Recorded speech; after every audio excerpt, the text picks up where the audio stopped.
Thank you. All right. Very good. Thank you. All right, so Tamara. All right, so we're going to kick off performance measure review with finance and the accounting division.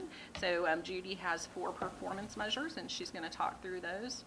So you can go ahead and start with the first one, which is to reach a 4% success rate on completing a payroll with 0 errors. And that sounds like a low goal, but Judy's going to talk through that for a few minutes. So this goal is under customer service. We have both internal and external customers, and finance has mostly internal. And so for this goal, we run at least 26 payrolls a year, and so our goal is to have one successful, no problem payroll where we pull it over from our timekeeping software to our financial software and actually run the payroll with no issues. And we've been on this software now since 2020, and we just repetitively face issues. So we are reaching out to the vendor to do an audit on the software this year and have them come in and give us some best practices and some changes that need to be made to get this up and running more efficiently. So the second performance measure is to convert 30% of our accounts payable vendors to ACH payments. Hey, Judy, before you start, just one thing I wanted to mention on the last one. So what you're going to see today is some performance measures. You know, think about it. We want to see 100% across the board on all our performances, right? But there are things, there's some glitches, there's some things that just prevent us. Some things are not entirely under our control within the county or within our staff. But as we grow and as we get through these performance measures, you're going to see some where the bar you might think is low, right? But we are going to gradually increase that bar, right, as we're able to start to be more efficient and more effective and get closer to that 100% across the board. And that's really that's one of the purposes of these performance measures, is to improve business processes and to improve effectiveness, but also efficiencies, and just make sure that we're looking at those things where we have those challenges and risks. And payroll certainly is one of them, because that's not one that we want to get wrong.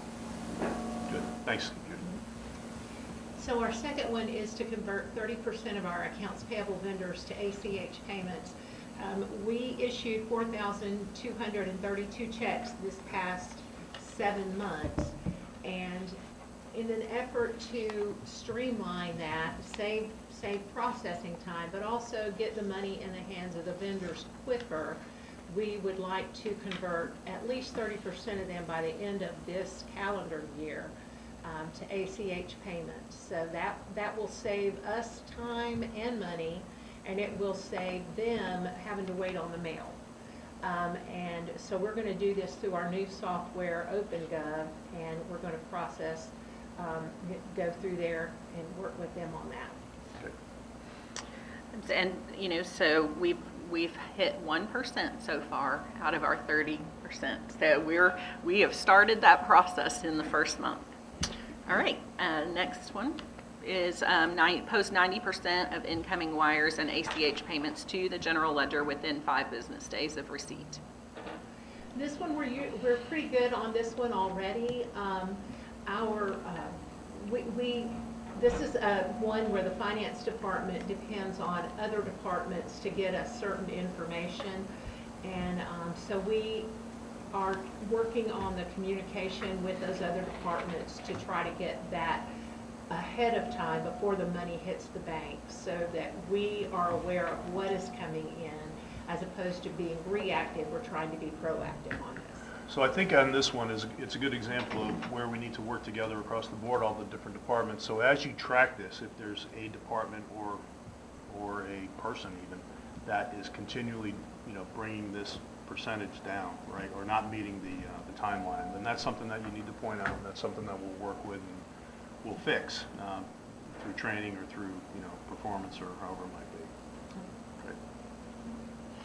Then the final goal here, it says not started, and all of our departments have this goal, which is based on creating customer satisfaction surveys and getting that feedback. So if we deal with external customers, so for example, in finance, we have vendor payments. So we will create some surveys that will be able to go out to our vendors and talk about, the timeliness of getting your payment and the communication and was the invoice lost and things like that.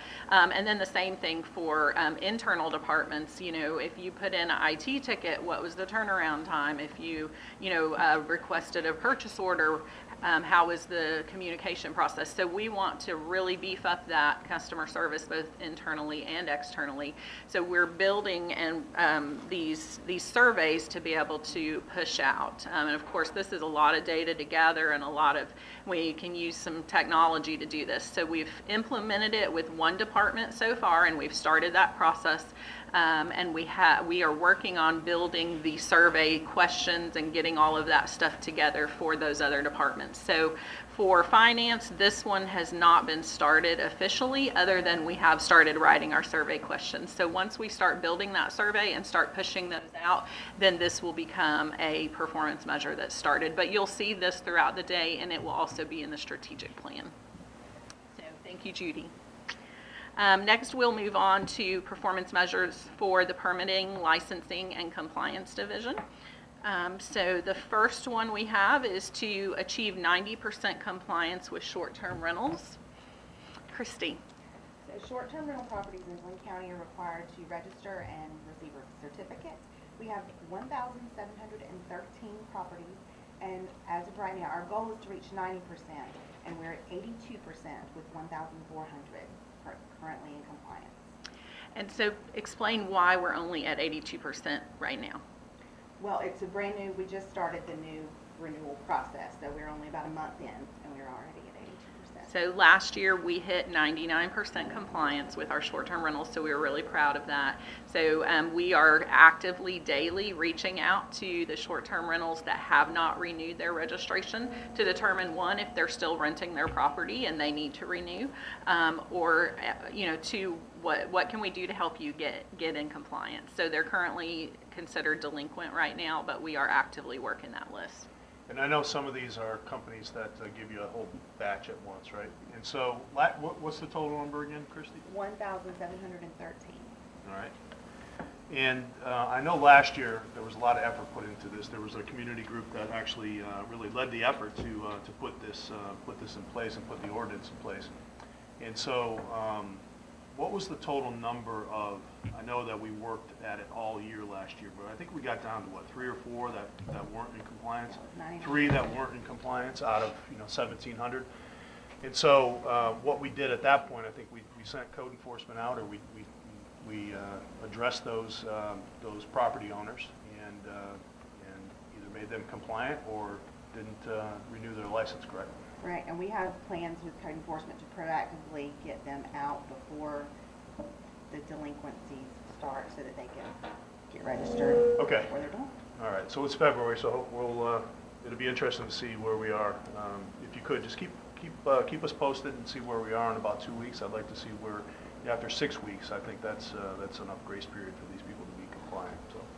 And just for the public that's watching, we are currently actively building a public-facing portal for these performance measures. So hopefully within the next month or 2, we'll have it up and running on our website, and you'll be able to go out and see where we are at any time. And these measures are going to be required to be updated monthly by the staff. So you'll be able to check those out monthly and see where we're at. So I'm just going to break. I'm going to ask Mr. Myers. Any questions on this, Mr. Myers? I know you were a big part of the success of this really coming together. I'm delighted by the compliance. It seems that's working well. At some point, I think the community would be interested in knowing about what we've done with those dollars, how that's improving short-term rentals as well. Sure.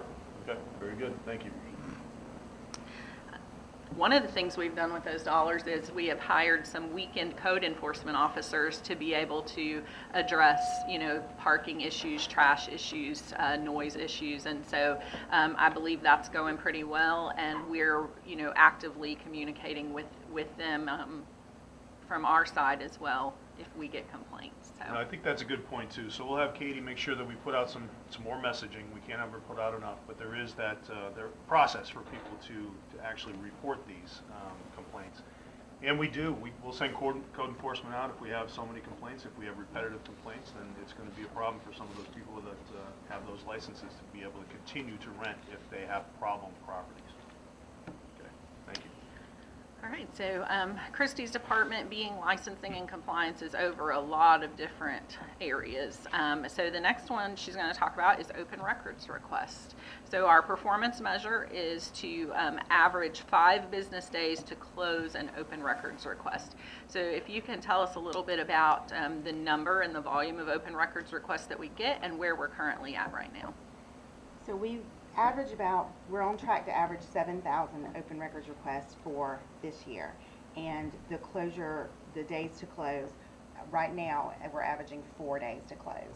Since in this fiscal year, we've already got 3,346 requests that have been received and closed. Okay, thank you.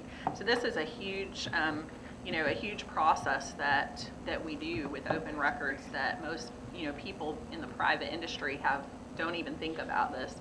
But it takes a lot of time, and we were working on one at 10 o'clock last night with Mr. Gentry to get it out and about. So we're constantly on top of these, and Christy has another software that she'll talk about in a little bit that is helping us to track these. All right, the next one is to average 10 business days from application to license issuance for business license and occupation tax. So we started a new software this year and a new process for renewing business licenses and issuing new ones and alcohol. Our goal is to be able to get from application to a person has their license in hand to start business in 10 days. Right now we're at 30 days, so we have a good ways to go, but we have improved it from what it used to be, and we're working every day to make sure we get them done faster. The software allows everybody to do everything online, so they're not having to make 2 and 3 trips up to the Harold Peck building to fill out paperwork, and so we've had a really positive response from the public, and we're excited to make it even better and faster. So this one is interesting. So I know that it's changed. So it's changed for people in the public, right? And so we're at 30 days. What can we do to in future years? I know once they use the system the first time, hopefully it'll be easier to use it the second time. It's like anything, right? Is there training that we can give? Is there maybe some videos we could put out actually, like a YouTube video on how to do this and with the steps? Yes, there is, and in fact, we've already got a PDF step-by-step instruction that we give to people. But yes, absolutely, if we could get it to Katie to get it out, and we can certainly make a video as well. Yeah, no, I think that would work. Everybody goes to YouTube to do everything. So quick, 5 or 10 minutes of video that we can just help people walk through the steps, I think would be helpful. Absolutely. And then, are there outliers? So is the average 30 days now? So that's what we're measuring is average? Correct, yes, sir. Okay, so I'm sure there's some that are longer than others.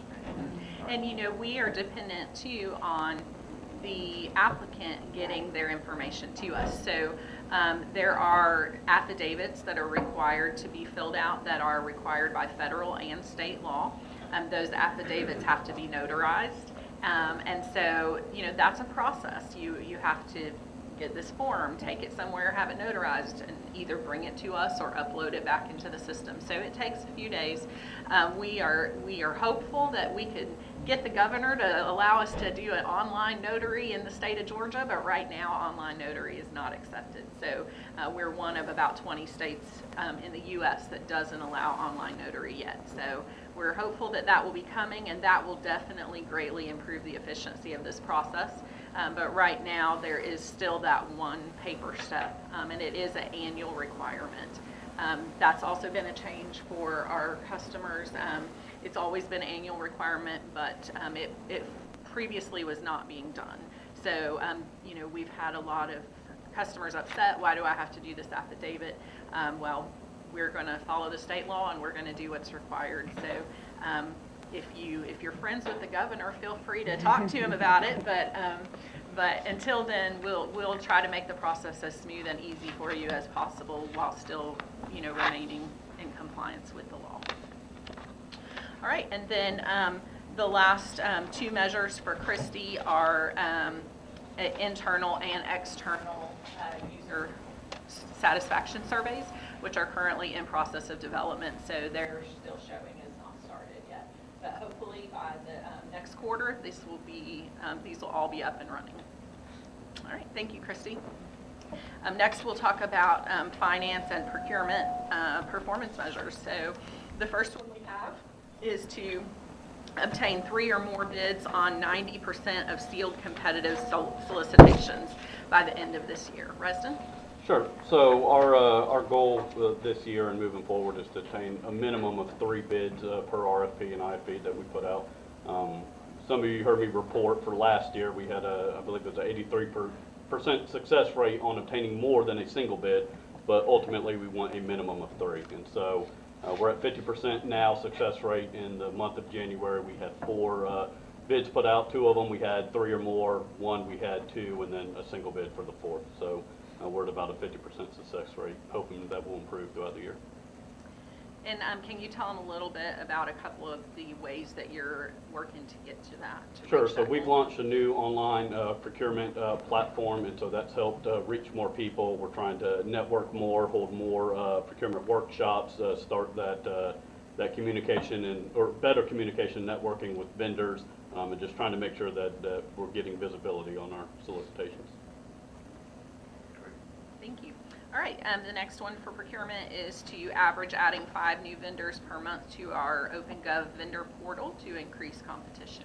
Sure. So this kind of goes hand in hand with the first one, that we're trying to make sure we increase, our vendor management, our vendor portal. That's a huge push this year, and so while 5 doesn't seem like much, that's a good add every month, and we added 22 new vendors in the month of January to our online vendor portal. All right, and then the last 2 performance measures for residence departments are internal and external surveys, which are currently in development. All right, moving on to human resources. The first one we have there is the internal survey. We're planning to do some external surveys as well with our application process and our hiring process. So we're working on that, which we'll talk a little bit more about when we get into the strategic plan. So the actual survey is in development, so we'll move on to the second one, which is to convert 50% of all payroll action paper forms to the Munis Department initiated process, and their HR is going to do this through providing training to our departments. So talk a little bit about what the benefit of that is. The benefit, of course, is efficiency. Currently, all payroll action forms are done via paper, as you mentioned, and it's a time is spent, of course, to receive that document, to process that document internally by staff. So the goal is to actually transition this process through our current HRIS system, which will make our team more efficient, to receive those electronically through a workflow process, so that way it goes straight to HR from our HRIS system into where we could simply just click on a button and process it immediately. All right, the next one is to create our new hire orientation portions of that in our learning management platform. So if you'll tell a little bit about our new hire orientation process, how many days a month your staff works on this, Yes. and again, this is an efficiency we're working on building in. So currently we spend at least a week and a half, a month in the facilitation and the coordination of new hire orientation.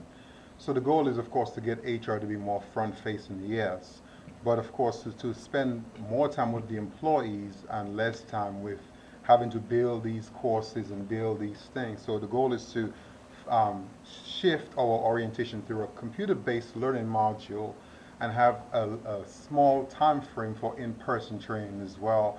But if we can shift these courses through that online platform, it'll be more efficient for, of course, for the recipient, which is the new hire, and of course the facilitator, which will be HR. So currently when we hire a new employee, they spend 2 full days in orientation. So our goal is to get it down to about a half a day in Correct. orientation, where we're talking about our strategic plan, our goals, our culture, our values, you know, and really, you know, letting them meet us, meet department heads, and get to know our processes, but then do a lot of those kind of more technical type trainings, like how to enter your time into the time system, or, you know, what happens if you need a, you know, FMLA event or something like that. So we would transition those more to a course that they can take online within their first month, and it would be tracked. So we're working on that. All right. So the next one is to create manager and supervisor orientation in the learning management platform. This is the same type idea, but we do a quarterly manager and supervisor training where we talk through different processes, and so we're working to get that built into the online platform as well. So for that one, I just, you know, we had talked about this, and I think that the managers, certainly at all levels, even the department heads, one of the things that we wanted to focus on was really that employee relations type training. Yes, You know, sir. we want to make sure that we have managers that understand the difference between misconduct and performance. And really, performance is the key. So it's not an easy thing to do to manage performance, but we want to make sure that we have across the board our managers be able to, you know, at least have the skill set or have the tools that they need to manage performance with your assistance. Yes, sir. And really hold everybody across Accountable. the board accountable. All right. And then the final performance measure for HR for this year is to receive 75% of qualifying life benefit events through the employee self-service request. So currently, all the qualifying life events changes, for instance, marriage, divorce, birth of a child, loss coverage of a spouse coverage, or employee loss coverage. Those are all paper-based requests by the employee. Then it's brought into, of course, county mail, and it comes at least a couple of days to HR. And by the time it gets to HR, it's just on a desk where it sits, waiting to be processed. So this is, of course, the goal here is efficiency, total efficiency from the recipient perspective and also HR's perspective, where we are efficient and we're not losing track of requests by employees. So this goal allows us to have this done through an electronic portal where the employee can request this through an online portal, which is employee self-service, and seamlessly goes to HR for a workflow, and HR can now immediately receive this request and take action immediately upon request. All right. Thank you, Dwayne. All right, we're going to move into the information technology or performance measures. So the first one that we have there is to reach 10% survey completion rate for the IT support user experience surveys. So IT is the one department that is up and running already on our user surveys for customer satisfaction. So if you'll talk a little bit about how many we sent out last year, if you know that number, and how many responses we got and what our response rates were. Okay. So during FY23, we implemented a new work order system. It's called BOSS work order. And so, Tony, do you have that sample? We've already pulled. It's right there on the bottom, the progress update. Oh. Yeah, I actually did a sample report from one of our actual reports. Do you have that one? Do you have it in the file? Did you attach it? Yeah, I don't think it's attached. That's okay. We can. Did you send me one? Oh, I you sent emailed it. That's okay. All right. So we sent out. We've completed at the time of the sample report we did. We had 2,552. I think it was 2,552, and we received back 142 surveys. And so it's under the 10%. So we're trying to meet 10% to complete the surveys. So we're actually, as of this morning, we have 2,800 work orders that we're actually working on. So we're on track to do 6,000 work orders. And the Information Technology Department is primarily internal services. So these are county employees that we're supporting.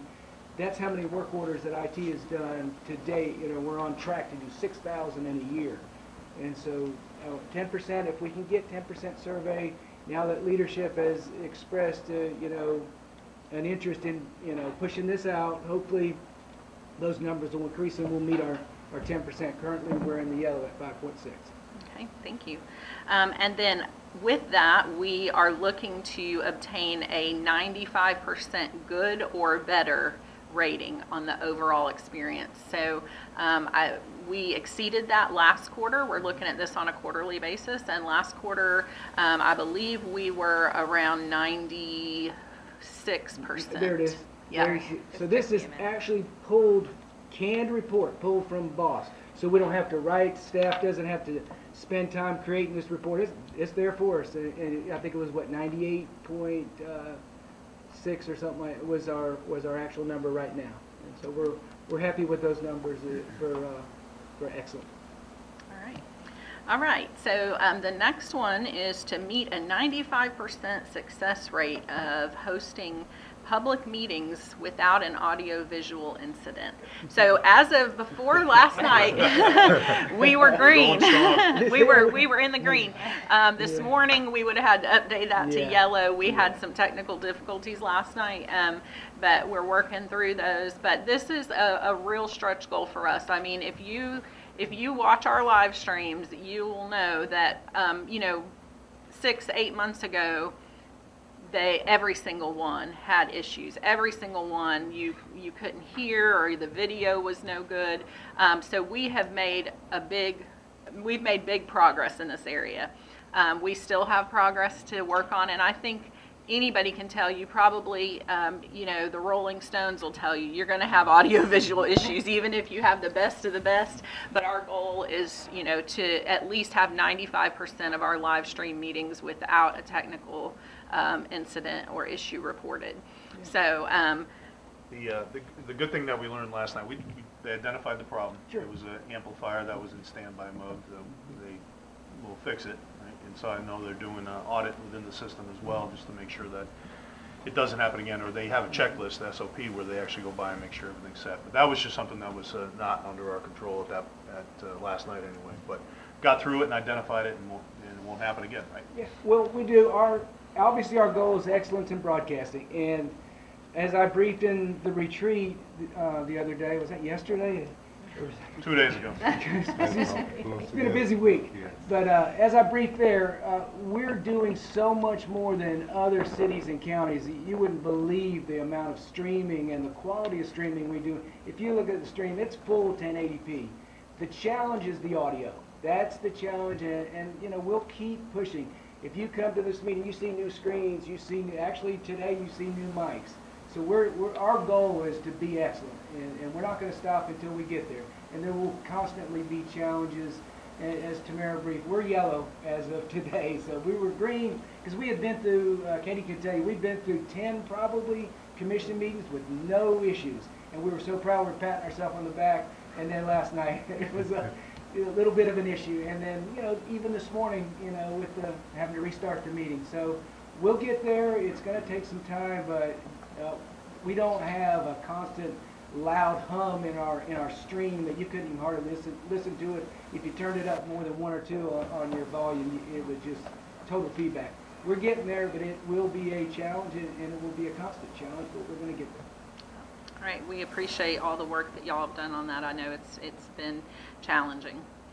And then the final performance measure for IT is to migrate 10% of our county-wide communication circuits from leased lines to our private-owned connectivity. So this will allow us to save money, obviously, and improve speed and performance. So 10% of our lines is, for this year, our goal is 10%, is 5 lines, and we've completed 1 of those so far. So we've made 20% of our 5.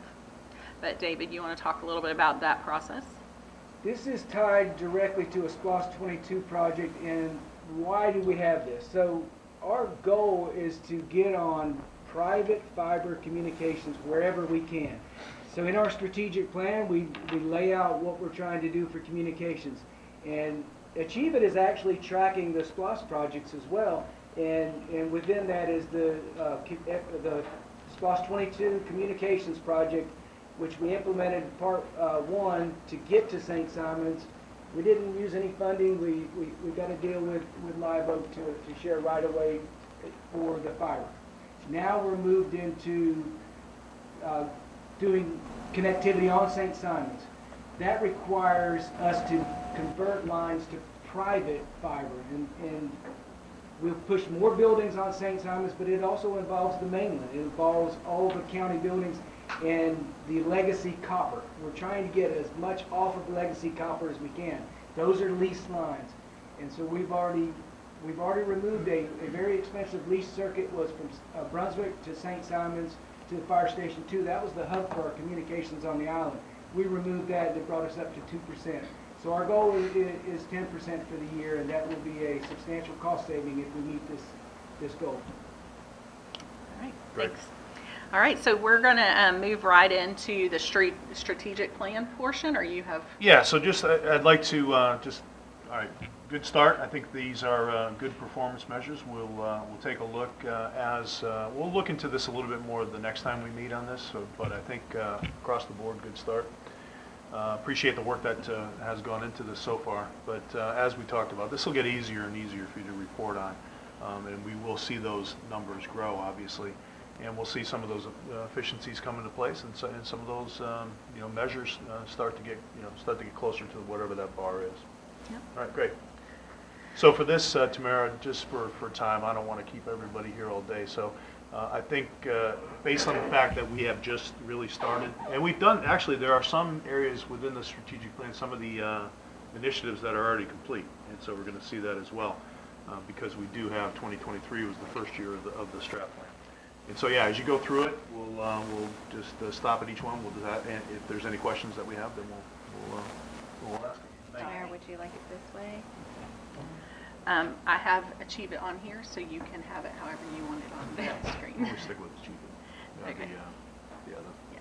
All right, so of course my goal that I'm over for the strategic plan is to cultivate a culture of service excellence throughout the county. So we have identified several objectives to meet that goal. Four Excuse objectives. me. Well, I'm sorry. Quincy, do we know what the issue is?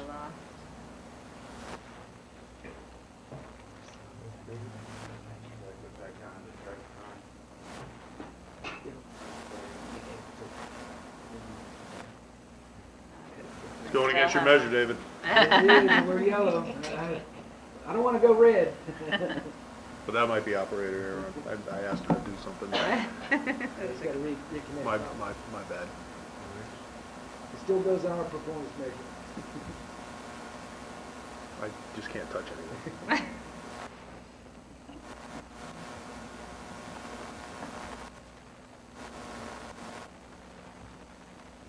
Thank you, sir. You can, yeah, just go ahead. All right, so we only have about 15 minutes left. We spent a long time in our performance measure section, so we'll try to kind of push through and this section as much as we can. Yeah, we can go over if we need to, but yeah, sure. But so goal 1, cultivate a culture of service excellence. The first objective is to develop and implement a system to measure internal and external customer satisfaction. So we've already kind of talked about that during the performance measures with these surveys that we're doing, and we're going to start gathering that data from both internal and external customers, and we'll start reporting that data out on a monthly basis. So I'm not going to go into that one too much because I think that one is, is fairly clear. I do want to say, though, that we are planning and have started tying the results of these into our performance reviews for individual employees. So in the year 2025, we're going to have a plan and initiative to rewrite our performance reviews to be able to incorporate this customer service initiative into every employee's across the county's performance review in some way. So we have to be able to track that data before we can tie it into the review. So we're working right now to build that process to track the data. So for the purposes of today, I think this is really the first time that the public has been able to see the initiatives, although we've talked about them. But I'd like to just pull up each initiative, just look at it real quick, and if you have a couple of, a few seconds just to describe what it's going to be. Next time we'll have, and I'll talk about the process or how we're going to do this at the next QER that we have for the strategic plan. But I just want to at least just to highlight what they Okay. are. So the first initiative is to design internal and external surveys to gauge employee satisfaction with internal service departments and external citizens and facing departments. So our progress update is, so far we have identified 10 departments that we're going to focus on this first year to work on. It's going to be all of these departments you see here, plus community development, recreation, and public works. So those will be coming on board soon. And we've completed, or we've started and are on track with one, which is IT. And then we are working on the next one. So that's the first initiative. The next initiative that we have under this goal is to tie the results of those surveys to performance measures and to implement service recovery plans to improve performance. So, you know, we want to gather that data, but we want to identify areas where we can improve and do better. It doesn't, you know, necessarily, you know, that it's not always an employee issue. Sometimes it can be technology, it can be these things, but this gives us an opportunity to identify and create recovery plans for dealing with that. And I think, you know, last night was a prime example of the type of recovery plan that we're looking for. We're going to identify the issues, and we're going to put checklists in place to make sure that it doesn't happen again in the future. So good learning opportunities. The next initiative is to design the performance reviews to incorporate the goals and objectives of the strategic plan. Again, this will come in 2025, so it's not started yet, but these will all end up being tied into individual performance reviews. And then the fourth initiative on this objective is to implement measures to track service delivery times and develop standards across the department. So this is going to be a very challenging initiative for us to work on, and it's going to probably take the whole 4 years of the strategic plan to really complete this. But when we've started it, so what we are doing with we're starting with these departments that are right here in front of you. I've asked every employee in that department to provide a breakdown of what they do with their time. So, you know, what tasks are you doing and how much time is that taking? You know, if you are processing payroll, how many hours a week are you working on that? If you're, so just, you know, that, and so that's kind of the first step to look at finding efficiencies and finding ways that we can improve workflows for our citizens and make things move faster and smoother. So this will be a long process to gather all this data, look at, so not only are we looking at the employees, but we're also looking at the workflow of the task itself. So, you know, from start to finish, getting a business license, what are these steps? And we've done some of this through our implementation of some new softwares, but we have a long way to go on this. Yeah, and I think across the board, it's, you know, one thing that we want to do eventually, but it'll take a long time, and we're going to have to validate it, is to come up with those workload measures, right? So we are able to kind of measure the workload, and that really goes back to the amount of employees that we need. A lot of times you'll see, well, we need more people, we need more staff, we need more people to do, all right, so we need more people to do what, all right? And so we want to look at, you know, workload across the board, try and measure it. I did this with the Marshal Service. It took us like 10 years to validate everything, because what you initially see is workload that shows here, a staff need for here, but when you start to validate some of that data, it actually drops that number down. And so that's going to take some time to do that, but this is a good first step for us to start thinking that way anyway, and start looking at some of the workload measures that we have. All right. So the second objective under this goal is to establish employee advancement, recognition, training, hiring, and retention programs to develop and retain high-quality employees. So this is a big initiative with a lot of activities underneath it. So we will kick it off with Dwayne telling us a little bit about the first initiative, which is to invest in employee training, growth, and development. So the first thing we've done, of course, as Tamara had mentioned, of course, it's a continuous process And then the first thing we've done is to invest in a learning management platform for training and development for all our employees. We intend to have all of these tactics accomplished, of course, by the end of the strategic plan. We've also done the tuition reimbursement has been reinstated as a commitment to all employees, professional enrichment. As the old cliche says, you have to, of course, invest into your employees. If you take care of your employees, you'll take care of the company or the organization. So the key here, and the Board of Commissioners align with what we would like to do, is to invest in the employees for more of a people-centric organization where we're taking care of our employees through these measures of training and investing in their professional development. So a couple of the other things on the roadmap for this area that are not started yet is we're looking to create an internal leadership development program to really work on succession planning and moving to the next level with our staff. And so that's something on the roadmap for the future. Also to create and facilitate a service excellence program that every employee goes through whenever they're hired. And we talk about customer service, and we talk about this, don't start out with a no. Always start out with, let me see what I can do, or a yes. We're looking to find a yes. We're looking to find that answer to get to the end result. So, this is a culture that we are building here, and it's a complete shift away from how things have been done in the past. So, we're working to build this program. And again, it takes some time, but our goal is hopefully by next year to have this service excellence program up and running so that every employee is required to go through this and let's keep this forefront of mind that we are looking to provide a yes as much as we can. All right, great. And so you can see there's a lot of activities and tactics that are listed there, but a lot of work. Great, thank you. The next initiative is to review and enhance the compensation and classification plan.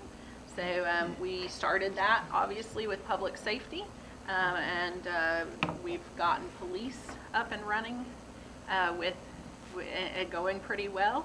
Had a few bumps, but overall it was implemented well. We're currently working on the sheriff's office and the fire department, and those have an implementation date goal of the first payroll in April. And then after that, we will move on to other departments and start reviewing and looking at these plans. But we're going to review career track programs, make sure that we have the proper career tracks in place for these non-public safety departments so that employees have an opportunity to advance in their roles. We are looking to, complete a market pay study analysis every 3 years to make sure that we're staying up with current trends. 3 or 4 years ago, we were significantly behind market pay rates, and it was very evident in us not being able to fill positions and not being able to retain positions. So we want to stay up to date with current market pay trends as much as we can, while also, keeping in mind that we don't want to have to raise property taxes, so we have to balance those two with, the amount of money we have and also retaining those good employees and keeping good employees. So, anything on that?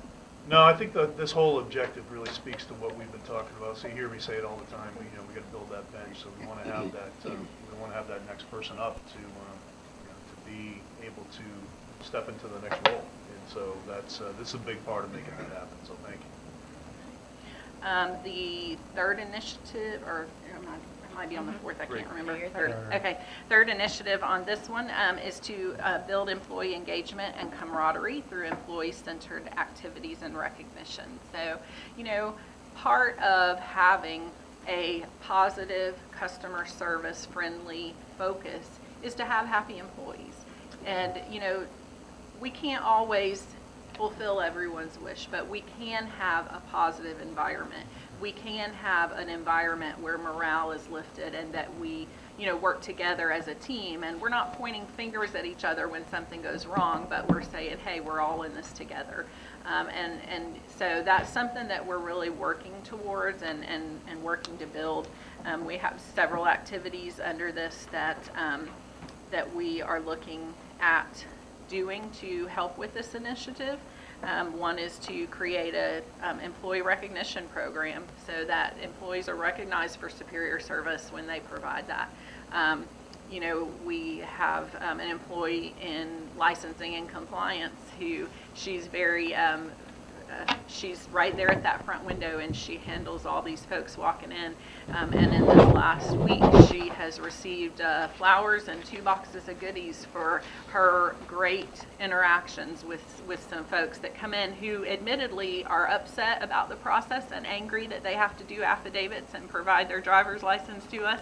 But it's, you know, she has been able to turn that around, and those are the kind of interactions that we're looking for and that we're searching for, are those positive interactions. So we want to, you know, recognize that kind of performance.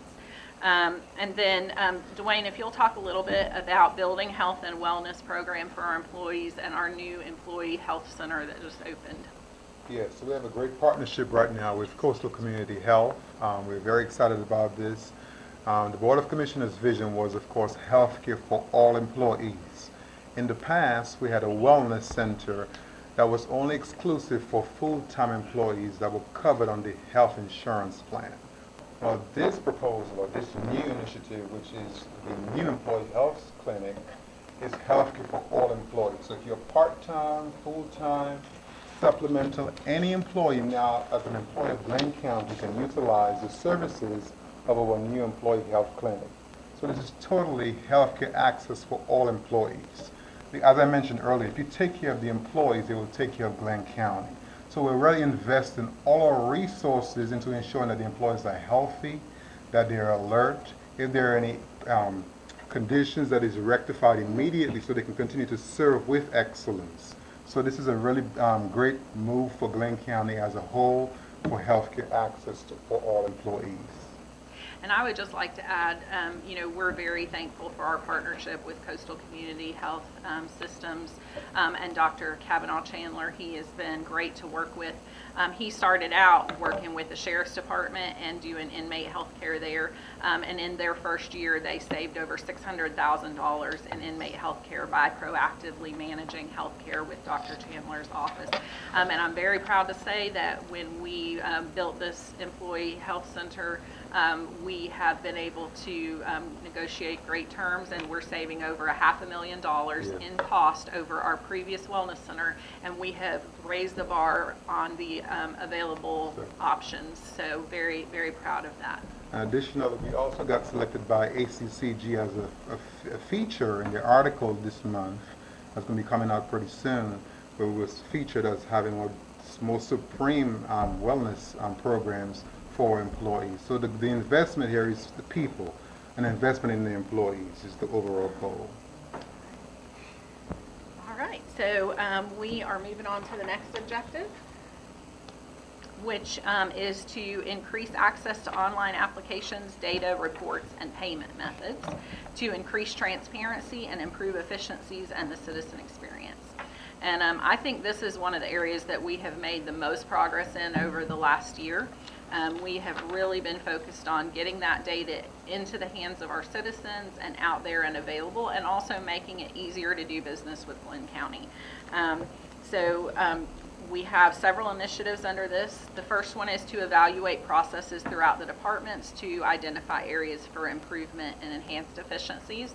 Talked a little bit about that. Some of these initiatives kind of cross between objectives, but we're looking for ways to make the process easier. We don't want to, you know, have that typical government leave, come back, have to leave again, come back, leave, come back. So we're wanting to find ways to make things easier. So we've started that with these technological advances. And we will be working on that throughout departments. The second one is to evaluate our fee schedules to eliminate electronic payment transaction charges to encourage online payment methods. Do you want to add anything, or you want me to? Okay. So right now, Judy is in the process of gathering all of this data to determine, you know, how many electronic payment payments are we taking, and how many are coming in the form of a check. So, you know, there is a cost either way. If someone pays online with a credit card, the credit card processors charge us between 3 and 4% to process that transaction. Right now, we're passing that 3 to 4% on to our citizens, and they, in order to pay online, they have to pay that transaction fee. We want to be able to eliminate that fee because we want to encourage people to have the convenience of being able to pay online. There is a cost to, if someone chooses not to pay online due to that fee, there's a cost to bringing in a transaction. That employee is taking a payment. They are processing a check. You know, just this last week, we had 8 NSF checks come back. So then even once we deposit the checks and get someone to take it to the bank, or we, you know, do remote deposit on some, take cash to the bank and deposit, there's a cost to that trip to the bank. And then, you know, now we have NSF checks we have to deal with, so now we have to reach out. So all of these processes, there is a cost as well. So we're doing an analysis on those cost differences, and we hope to be able to eliminate that 3% transaction fee, and say that, hey, we're going to be able to save that money just in employee time and cost of not processing these manual deposits as much. So our next initiative is to develop SPLOST reporting to enhance public access to project information. So this one is one of the ones that we can say we have achieved. We have built out our public-facing SPLOST portal, and I believe that that'll be shown later in today whenever Jason talks about SPLOST some. But it's a fantastic portal. If you haven't looked at it, it's very nice. It's up to date daily. If we spend money today, tomorrow that money is going to show up in that portal, and it's all done electronically through integrations with our financial system. So some really great reporting, and I know Mr. Myers will appreciate the change from the spreadsheet that had the tiny, tiny numbers that you couldn't read on it to being able to actually see what you're looking at. So that is, as we talked about, one of the things was just that transparency. That's something that we're going to focus on here later on today as well. But that is a big success, I think, a big achievement within achievement for the county so far. So that page, and we want to make sure that we have it displayed so that people can actually look if they just want to browse, if they just want to look and see where the projects are, or if they want to drill down. If we have people that really want to look into more of the project information, that's available as well. So big win, I think, when it comes to being able to show the public everything that's happening related to SPLOST. All right. The next initiative is to develop interim financial reports that are accessible to the public and posted to a link on our website. This has also been achieved, and it is out there on the finance page. If you're interested in knowing what our revenues to date are, or our expenditures to date by department, by fund, you can go out there, and it is updated every day. So again, through an integration with OpenGov and our system, you can look at our interim financial reports on a daily basis. So. The next one is to create easy access to information for citizens through standardized reporting of performance measures. And we reviewed performance measures first this morning in our overview, and we're building and working on building that customer-facing portal for that process. And then the last one is where I feel like we've made significant progress, and this is to implement technological process improvements to provide citizens with online access to submit, follow up, communicate, track, and receive information from Glynn County.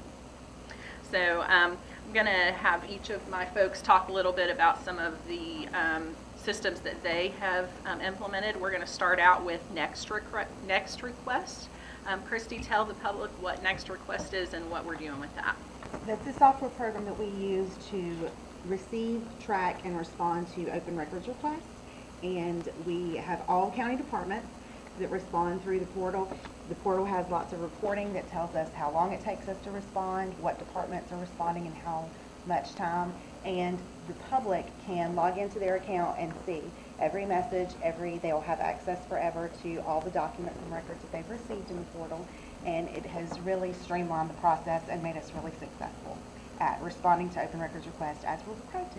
And that'll help us with the performance measure that you established, right? Right, So- exactly. And then we can tell if there's certain departments that That are are slower not. than others in Correct. responding, okay.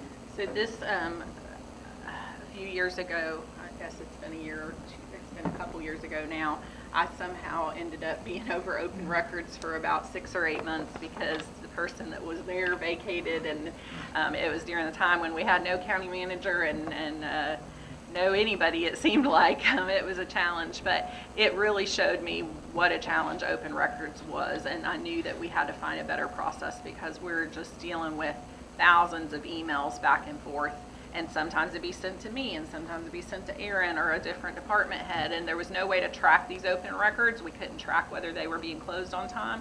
We couldn't bill for them. So, you know, the first 15 minutes of an open records request is free, but if it takes more than 15 minutes, then there is a charge to try to, you know, at least try to break even on preparing some of these records. Last year, we collected around $5,000 in the whole year for open records requests, and we did about 5,000 records requests last year. This year we're on track to do 7,000 records requests, and so far in the first 7 months we've collected $12,000. So we've more than doubled our invoicing to on these open records requests, which we need to try to recoup some of that staff time and cost. So, you know, this system allows us to do that as well. All right. Cartograph. So I'm very excited about Cartograph, and you're going to hear more about this afternoon. But this is a way for us to track our public works and recreation and engineering work orders. So right now we don't have any way to track what's happening, what's going on, what kind of time we're spending, what kind of money we're spending, how much money we've spent on a specific traffic light with issues that keeps happening. So this is really, really going to just give us amazing data and analytics, and also allow managers to actively track performance throughout these departments. So we're very excited about the implementation of Cartograph, and I'll save more of that for Public Works later this afternoon. The next one that we are implementing currently in conjunction with Cartograph is called C-Click Fix. So Christy, tell us about C-Click Fix. C-Click Fix is going to be an online and also an application you can have on your phone, where right now, from the time a citizen submits a request either by phone or online, it has to make a couple stops before it gets to the department so that they can get to working on it. And this is a one-stop shop. You click it on your phone and it's going to get to where it needs to go very quickly, and it has reporting so that we can know how long it took to get there, how long it took to respond, and how long it took to close and fulfill. So it's going to really improve our customer service response. The other thing I really like about this is, you know, if a citizen clicks, a pothole that needs to be filled and they send that request in, we will be able to communicate directly with that citizen through this portal to say, we have received your request, thank you, and we anticipate that it's going to be repaired in the next 48 hours. So, you know, we have some performance measures around that you'll hear about later today, but we're very excited with this technology that's going to be able to help us do some tracking. The next one is to implement OpenGov to accept and administer community development related applications and processes. I'm going to save that win for community development this afternoon, although this does kind of fall under customer service. It also falls under community development, so we'll save that. But it's a great new online system that we've developed, and we're still working through some, you know, bumps and hurdles, but overall it's going to really improve our efficiencies. And then the next one is to implement OpenGov to administer compliance related applications, which is our business license, golf cart permits, alcohol license, things like that. So this portal is up and running. I think Christy talked about that a little bit earlier in her performance measures, but we're up and running on this, and it's been very successful so far in helping us to move through these processes. So moving on to the final objective. Is to develop internal and external communication guidelines and standards. So our first initiative under that is to develop uniformity and standards in our communications and materials. And Katie Boston, our communications director, is going to tell us some of the work she's doing on that. Yeah, this is primarily where Glynn County has a brand standard, but it had, for lack of a better term, kind of fallen to the wayside. We have a logo, we have colors, we have typography, but it wasn't really being continuously fleshed out. It wasn't really being structured where all employees, all departments were adhering to those standards. So we're trying to bring that back to front of mind. We're in the process of finalizing standardized email signatures for all departments. And that's a huge step, because if you get emails from us, they all have a little different look or a little added something. So we want to streamline it because we all do work for Glynn County, and Glynn County should have a certain appearance to it. It should have a certain look. So when someone sees it, they recognize it comes from Glynn County.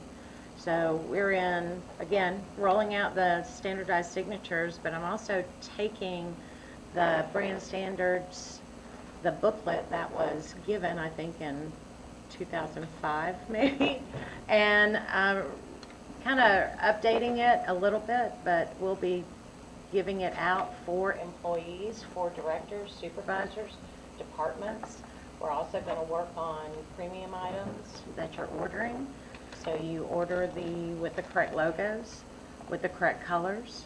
I know that sounds, for some, it's a little tedious, but no, it's part of who we are. It's our identity.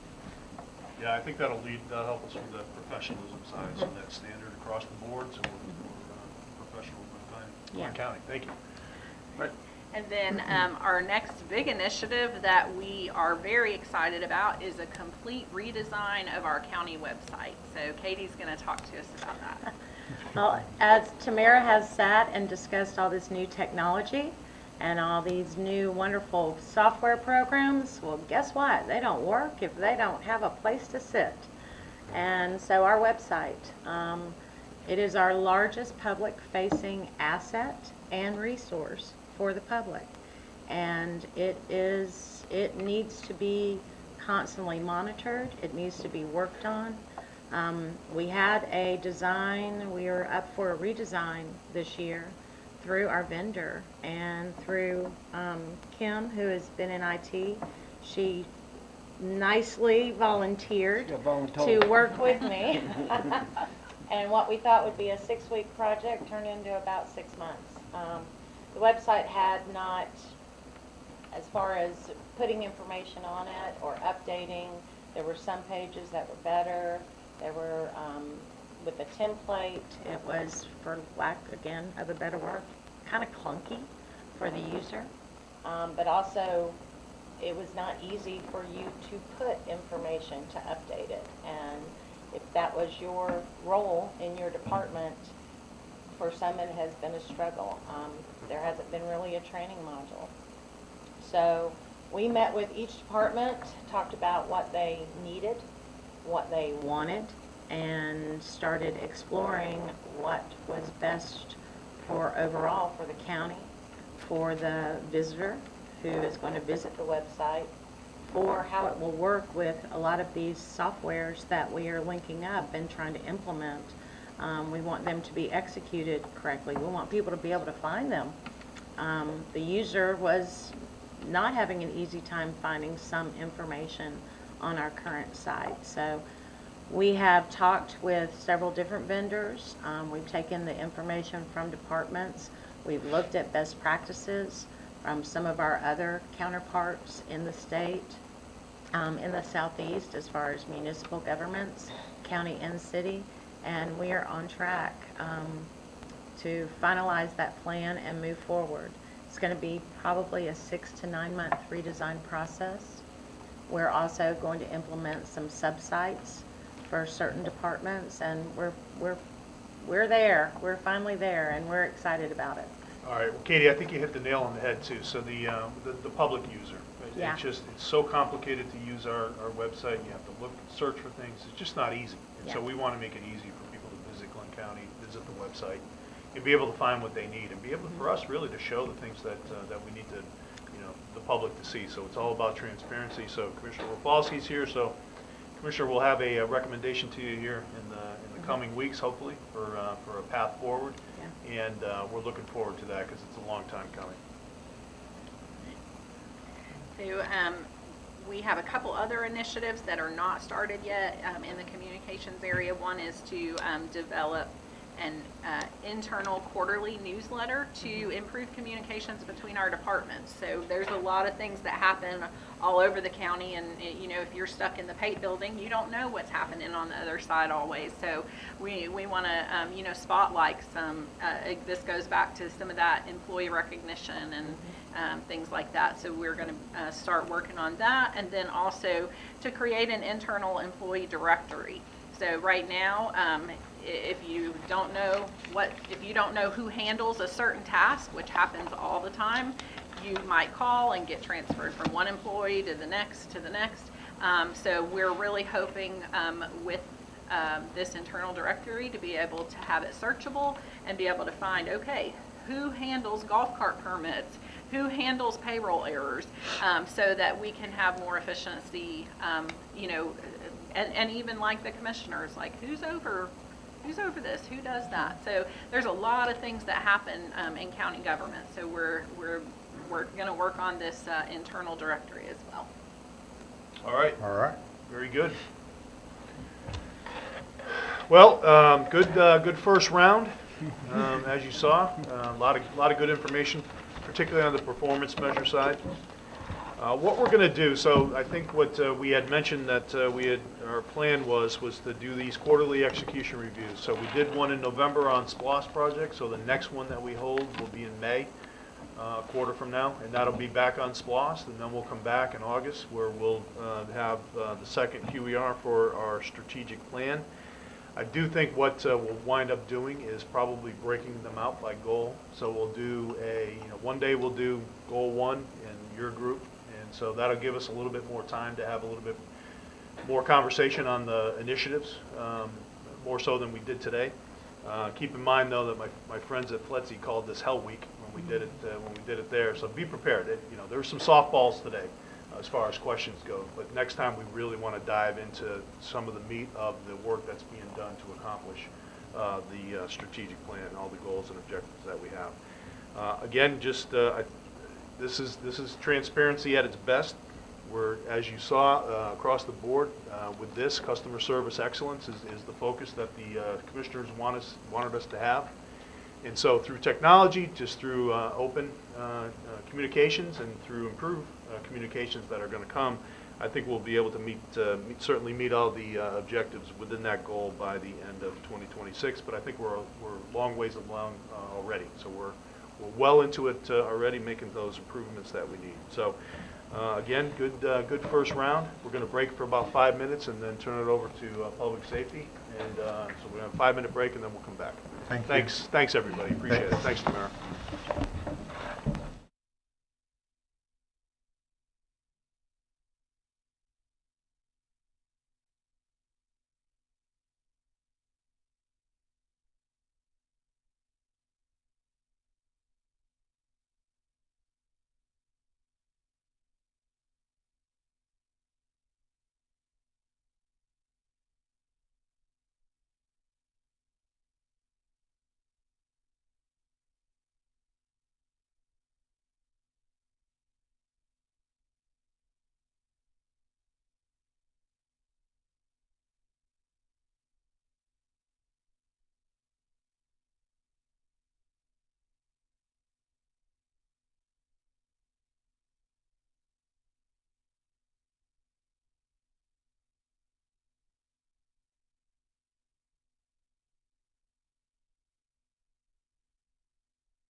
Okay, welcome back to kind of round two of our QER. This time we're going to be talking through our public safety departments. And so let's turn it right over to Chief Ebner.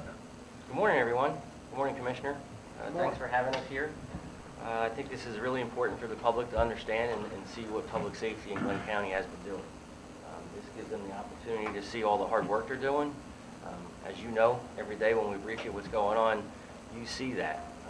But this can help us show and measure how we're doing that. So I'm excited to introduce the public safety team here for Glynn County. They're doing an outstanding job. We have great leaders in the position. So we have Director Amy Lianza from EMA, Chief Vinny DiCristofalo, our fire chief, Director Lori Austin from Animal Services, formerly Animal Control, and our new PIO officer for public safety, Lawton Dodd. I just want to say before I leave, because I have to handle another matter that I discussed to you, that I'm proud of what they're doing. We sat down and detailed what they're trying to measure and how we're moving forward. The toughest part for us was to get it down to a small number of performance measures, because we are doing a lot of different things. But technology is one that we're embracing, just like Tamara mentioned, as a county. The county website, specifically, if we can implement it for the police and fire and EMA, of course Animal Service as well, would be very helpful for the public to see what we're doing and to measure that and show them on a daily basis. So I'm excited about that. Yeah, I think across the board, all your departments, there's a lot of data. And there's a lot of things that we're going to see, and we'll see some specifically from the fire department. There's, in addition to the data that you have, there's national standards that you have to meet. So I think that's going to be a good part of how we measure our departments versus what the national standards are. So looking forward to that. And again, this is day one. We will fine-tune any of the performance measures that you have. We'll probably add some, maybe edit some. And then also when it comes time to talk about the execution of the strategic plan, the initiatives that you all have, again, this is day one. So I know you've been doing a lot of work. You've already accomplished a lot in 2023. And we want to make sure we capture that, but then we'll continue to work on the initiatives across the board. So I know that for all of you, you've been extremely busy, so we appreciate that. And how do you want to start, Scott? You want to do with performance measures first? We'll start with EMA, and then we'll go to fire. We'll end with Animal Services, and then Mr. Dodd, since I have to leave, I can't do police, but he will brief on the recruitment plan that we're doing for police. Okay, very good. Again, I apologize for having to leave, but it's all right. It's understandable. Thank you. Thank you. Not dead. Good morning. Morning. Thank you for having me and this opportunity to be part of this transparency. This is something that I'm really proud of. Great to see the leadership here has really taken this serious. You don't get the benefit of this in the other counties, and this is just something I feel proud to be a part of. So this first one is conduct a minimum of 30 community engagement events annually. And this is one that I honestly feel is one of the most important things we're lacking in citizen preparedness. Previously, there was a kind of a mindset there was 10. And I thought easily we can at least, I was looking at what we did just last year, and we hit our mark. So I think starting out with 30, and I'm going to also, with rolling out the CERT program, that's another 60 that we're going to have on top of the 30. So the preparedness is not just hurricane season, it's something that's year-round, as we've seen with some of the incidents that have occurred. So the initiatives that we've rolled out in this program are pack an emergency kit, pack a bag night. We've been doing Boy Scout troops, we've been doing NPAs, hurricane preparedness, and what is emergency management. We're looking to really expand our offerings. I actually just spoke with Katie about doing a couple open forums, maybe in the city with the city EMA and then on the island, so people can understand the professionals that come together to prepare you for a hurricane and respond. All right, so Andy, I think so 10 to 30, it's a big jump. Yeah, we can do it. I appreciate you stretching yourself, but there is a lot. There's a lot that EMA does in the community. Obviously, it's not just during hurricane time. It's preparing for all of our critical incidents, whatever they might be, a fire, hurricane, or something else. So, okay, good. It'd be interesting to see what some of those 30R, in addition to what you're doing now with CERT. So you had your CERT training the other night was well received. So we had, how many people did you have? I'm sorry. Yeah, and that's one of our goals here too. But CERT is an 8-week program. We were shooting for 30, and we had 54 sign up for the 8-week course. So not only that, we've had interest from the, I've already talked to the police chief at the college about CERT. There's a teen CERT program that we're going to easily be able to roll out with the school system. And Jekyll Island is also interested in having a program there as well. So we're going to far exceed I think our goal.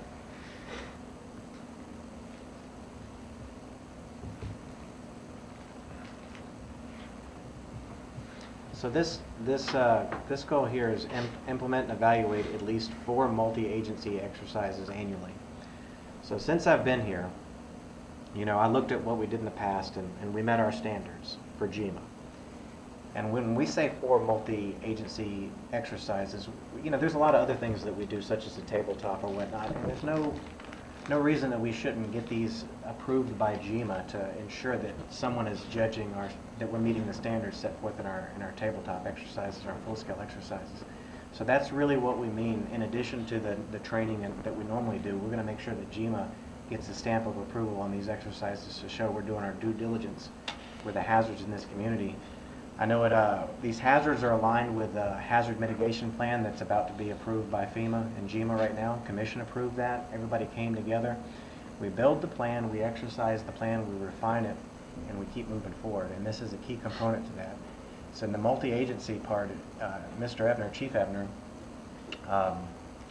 is really big on the agencies coming together. So this will be a big component of that. And it's not just the Glynn County Public Safety agencies, it's partnering with our responders in county, with the city, and federal partners as well. So this is an obtainable goal. We're actually scheduling this program called HSEEP, Homeland Security Exercise Evaluation Program. We're all going to fall under that training. I've talked to Chief Christofalo, Chief Ebner, and we're all going to send people to this training to make sure that we're in line with national standards with how we actually conduct the exercise to ensure that we get the full effectiveness. Okay, great. Thank you.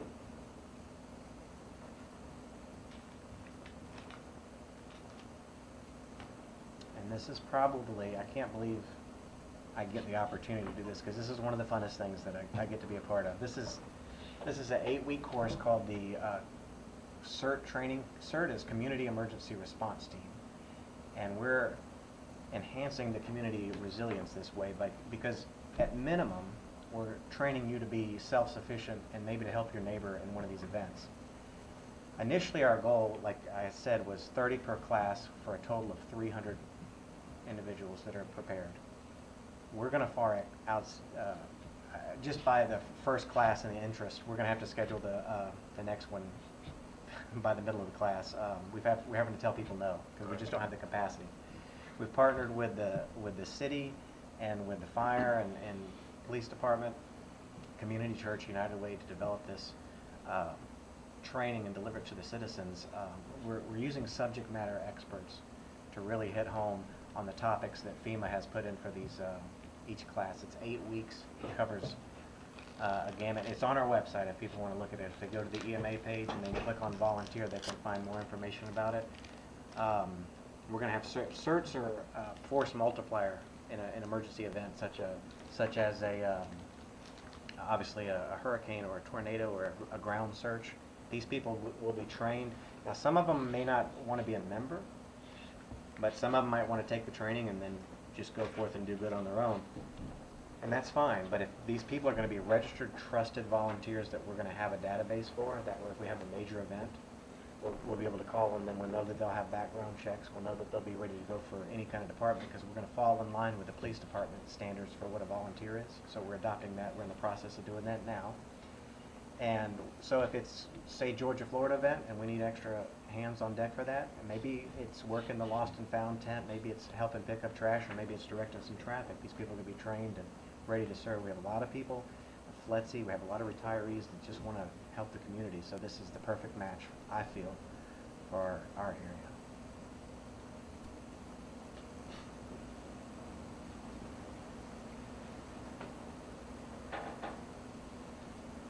All right, so now creating and revising emergency management plans to synchronize with the distinctive needs and characteristics of Glynn County's.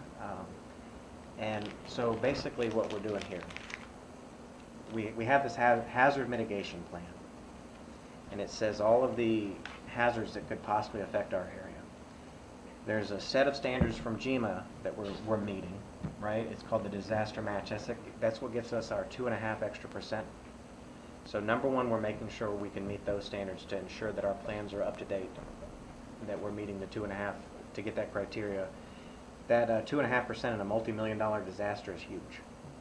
So those are the core of it. And then we look at what is the community need. We need a hurricane or a tropical system response plan. We need a sheltering plan. We need an evacuation plan.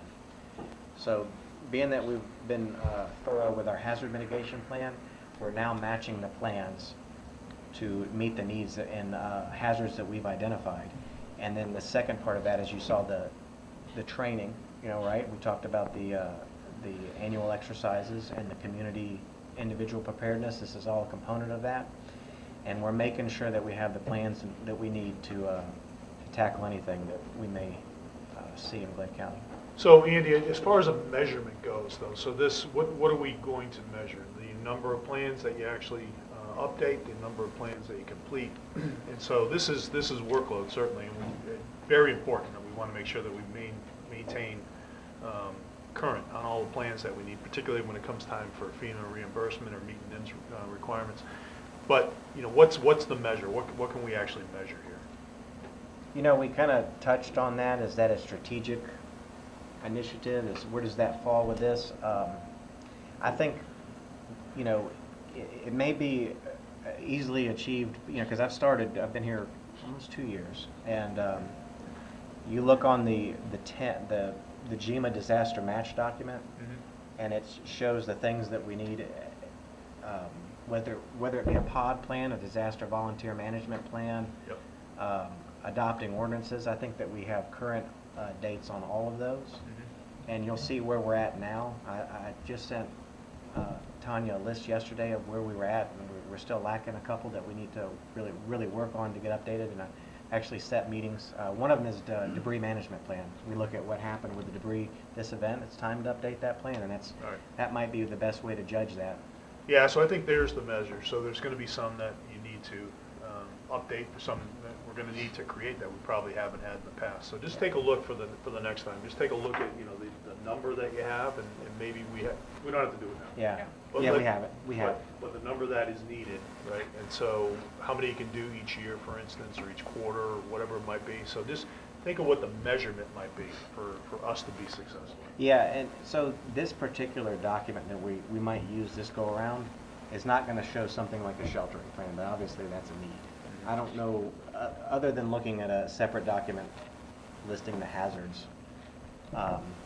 Believe it or not, we did a winter weather, you were there, I think, the winter weather exercise, because that is a hazard identified. So maybe we'll work together with your team, yeah. And we'll do a combination of that. Yeah, so just, when we're talking performance measures, it's sometimes it's difficult to not just show workload. I think we're going to talk about that with animal services, but putting something in place that actually is a measurement for success and something to achieve. You're doing it all. We just got to show how we measure it. Of course. All right? This one may be a good one to combine efforts with community development and more of the reduction of our flood-prone areas, and if we can get, because right now we're doing a study in community development, identifying where those flood-prone areas and down to the individual parcels. So there is some federal funds that we can tie to potentially addressing those issues in one way or another. I won't speak to a whole lot of it right now, but that is a mitigating factor that can be measured. So we could reduce the number of flood-prone properties in Glynn County. I'm just using that as an example. So that definitely is going to be part of it. It needs to be an initiative if it isn't already. And so yeah, we can. Some of these things, like we mentioned, even Tamara had seen that there's going to be some of these performance measures that bleed into the initiatives, and they should. But that's a good example of EMA working with community development to come up with that, whatever that initiative is, to make sure that we get that done, and then find a way to measure it if we can. Yeah, I'm familiar with that process, so we can talk about That's a good one. All right, thanks, Andy. Is that it for Andy?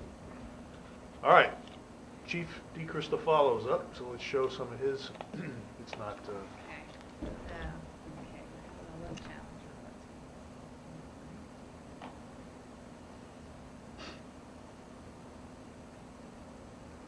you go to the X out on the screen? Yeah, your mouse is showing.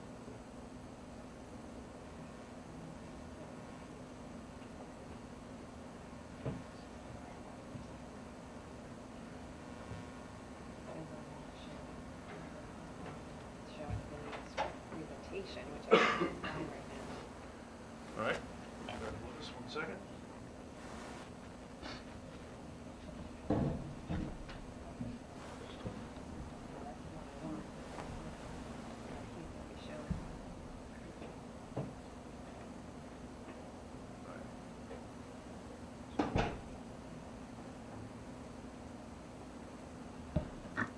All right, so again, we're still on performance measures, so Chief DeCristofalo has several that he's going to show us, and I think a lot of them are based on industry standards, which is good.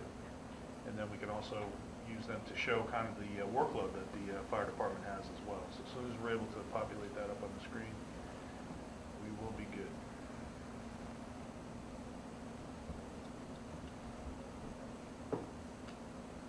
It was just up.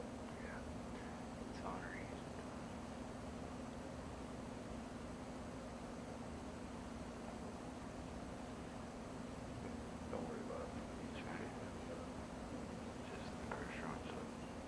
Leave it, yeah, like that if you have. X out again and then from the, where you had.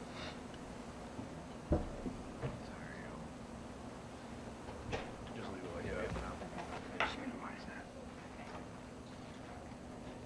All right, Chief.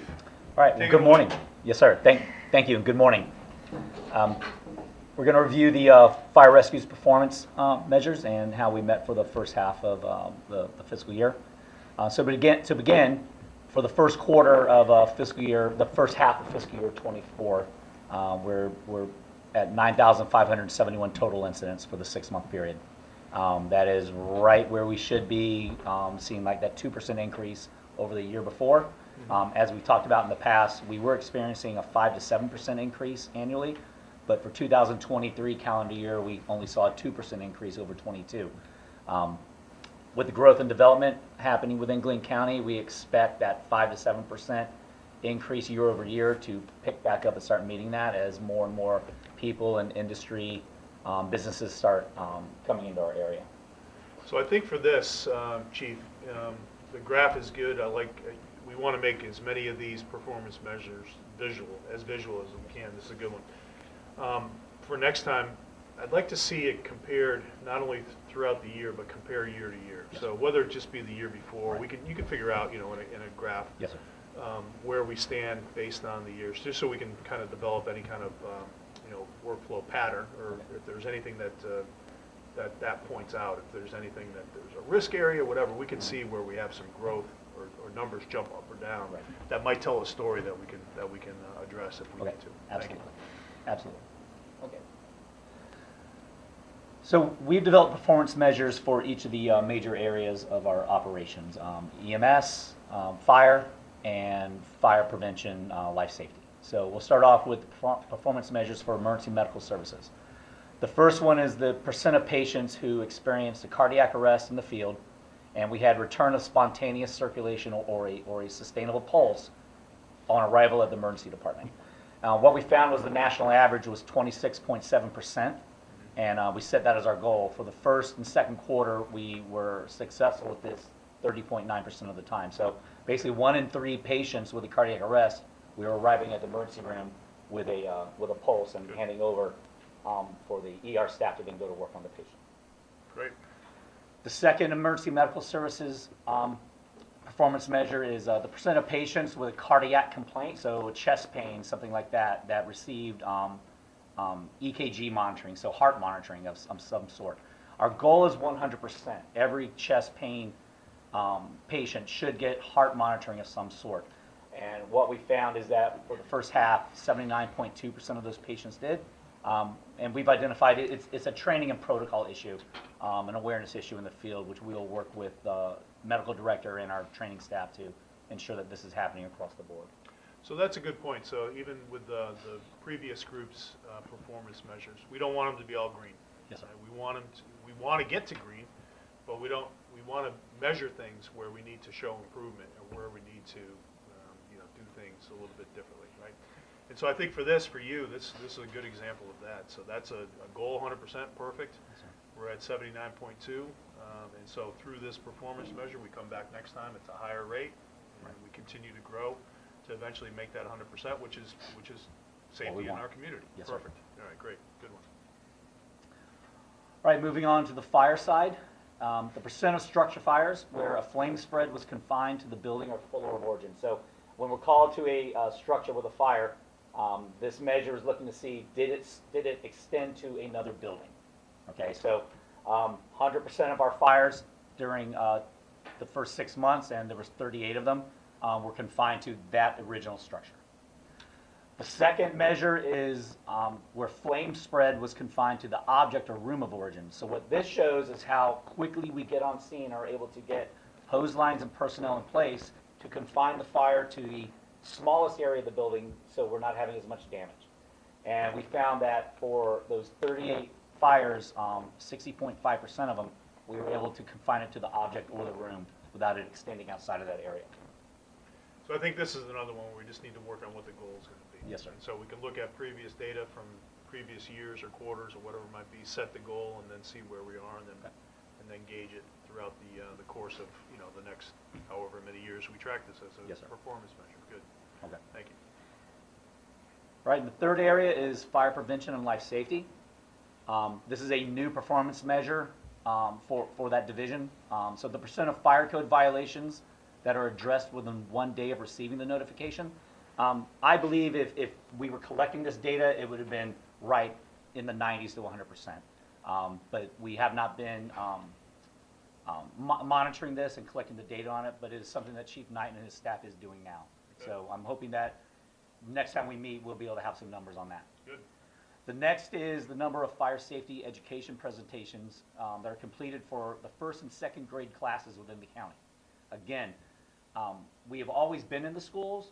We have not been successful at documenting what we're doing in the schools. So what we found, our goal will be to reach 100% of all the first and second grade classes.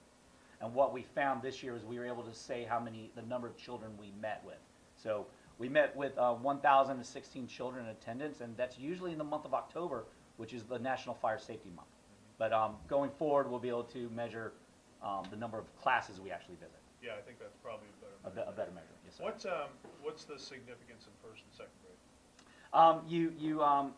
You get the message to the kids at a young age, okay? And what we find is what they learn in school, they take back home, and they start talking to the parents about it. So when we talk about exit drills in the home, they'll go back, Mom, where am I supposed to meet if there's a fire? And Mom has to think about, well, where are we supposed to meet? What are you talking about? Maybe the adult then calls us, or they go online to find this information out.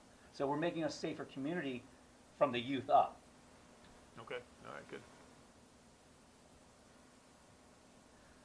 All right, our last area of performance measurement is our response time performance. The first measure is turnout time. So turnout time is from the time that a fire station or the units are notified of a call and they're going en route to the call, right?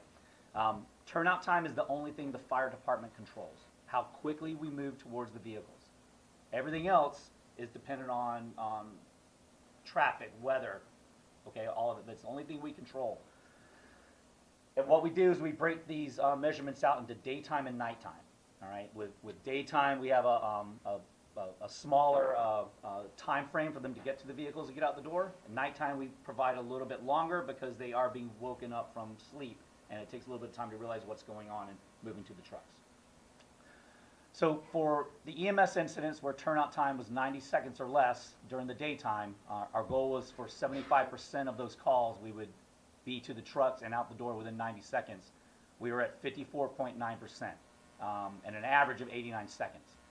Now, the national standard for EMS calls is 60 seconds, and what we found was that our performance was not very good there. So within fire department accreditation model, we're allowed to set our own baselines, our own baselines, and then we set the benchmark. So to your point of the continuous improvement model, that number will start going lower and lower until we're at the 60 seconds. Yeah, that'll be a good one to watch every time we brief, every time we have a QER to see, we see that timeline, Yes, see sir. the time go down and the performance go up. Yes, sir. Okay, good. And I think also with our performance times, what needs to be noted is at 89 seconds you're a pass, at 90 seconds you're a pass, at 91 seconds you're a fail. Yeah. So we have a definite cutoff of that goal right there. It's either pass, fail. Do you see outliers? So are there ones that We see outliers. you can identify why? Yes, sir. And a lot of it is the quality assurance and quality control of the reports that we do. When the times come in from CAD, and did the supervisor go in and actually see that, oh, that time can't be right. So what we do is we identify, so for turnout time, we said anything over 5 minutes has got to be an outlier that nobody saw. And we exclude those from the measurement. We've also been working with CARA and dispatch to ensure that CAD and our reporting system is capturing the right times. And so we continue to work with CARA's team at dispatch and IT to get the system set up straight. That's my next question was, at some point it'd be good to measure the whole process. And we do, call and that's comes part of the in. ISO. Okay, good. So we have that information from 911? Yes, sir. Okay. Yes, So sir. whatever that time is there? Yes, sir. Then your time to respond and then your time actually to arrive? Yes, sir. Right? Is that when the measure stops, is when you arrive on scene, or does it continue until? From call taker at the PSAP, the public safety, sorry, the call taker, clock starts until we arrive on scene. Okay. All right, that is called our response time. Yeah. Okay, total response time. And that's what we have control over? Yes, sir, that's Okay. what we have control over. All right. Obviously, in the response time, that's where we need to think about fire stations, and we're working on 2 of those with SPLOST Yes, anyway. sir. Public safety answering point, sorry. Yeah, okay. Yeah. All right. No, I like this one. It'll be good to, see that continuous improvement. Okay. It'll be a challenge for them. Yes, sir. And the second one on this is in green is our nighttime, 8 p.m. to 8 a.m. And as you can see, our goal was 75%, and we're achieving that. So when you're sleeping, it's 20 seconds. You got 20 extra seconds, but it looks like the percentage even went up higher. Yes, sir. Yeah, so they're doing well there. So turnout time on the fire side. And again, the first one is 8 a.m. to 8 p.m. We provide a little bit longer time for them to get into their gear. And so the national standard for fire incidents is 80 seconds, and we left it there. Our goal was to hit it 75% of the time. We found during the daytime we were hitting it 61.6% with an average of 75 seconds. At nighttime, with the extended time, we were exceeding our goal of 75%. So I think for this, it'd be good to show what the goal is. So the goal is 75%, but 75% of what? Oh, it's 80 seconds, I see. Yes, It's sir. there. 80 seconds of the Yeah, number. I got it. Yeah, you're good. Yes, sir. 80 and then 140, okay. All right, and the final response time performance measure is our travel time. So this is from when we've gone en route until the first unit arrives on scene. The national the standard is 4 minutes. And so we kept ours at 4 minutes, and we were trying to reach it 50% of the time. And what we found with that measurement, with that performance, we were achieving that 42.6% of the time with an average of 4 minutes and 56 seconds. So as I said, this one we're not in control of. We're dependent on time of day, traffic, weather, where our units are when the call comes in and where the call is. We do use a closest unit response model, so dispatch uses their CAD system to identify what unit is closest and start them on the way there. And as you said, Mr. Fallon, with especially with Station 9 coming on board through SPLOST, that will help us to lower this down, especially into that busy area that we're going to split the zones with. So that's for everything. So that's for fire and This EMS? is all calls, so all 9,000 somewhat calls. And our ambulances are pretty much on the road 24/7. 24/7, yes, sir. Okay. Good, thanks. Is that, Yes, sir. that the last one? All right, yeah, all good measures, Chief. Appreciate that. Thank you. Are they GPS enabled so that Yes, sir. they see where they are all Yes, the sir. time? Yes, sir.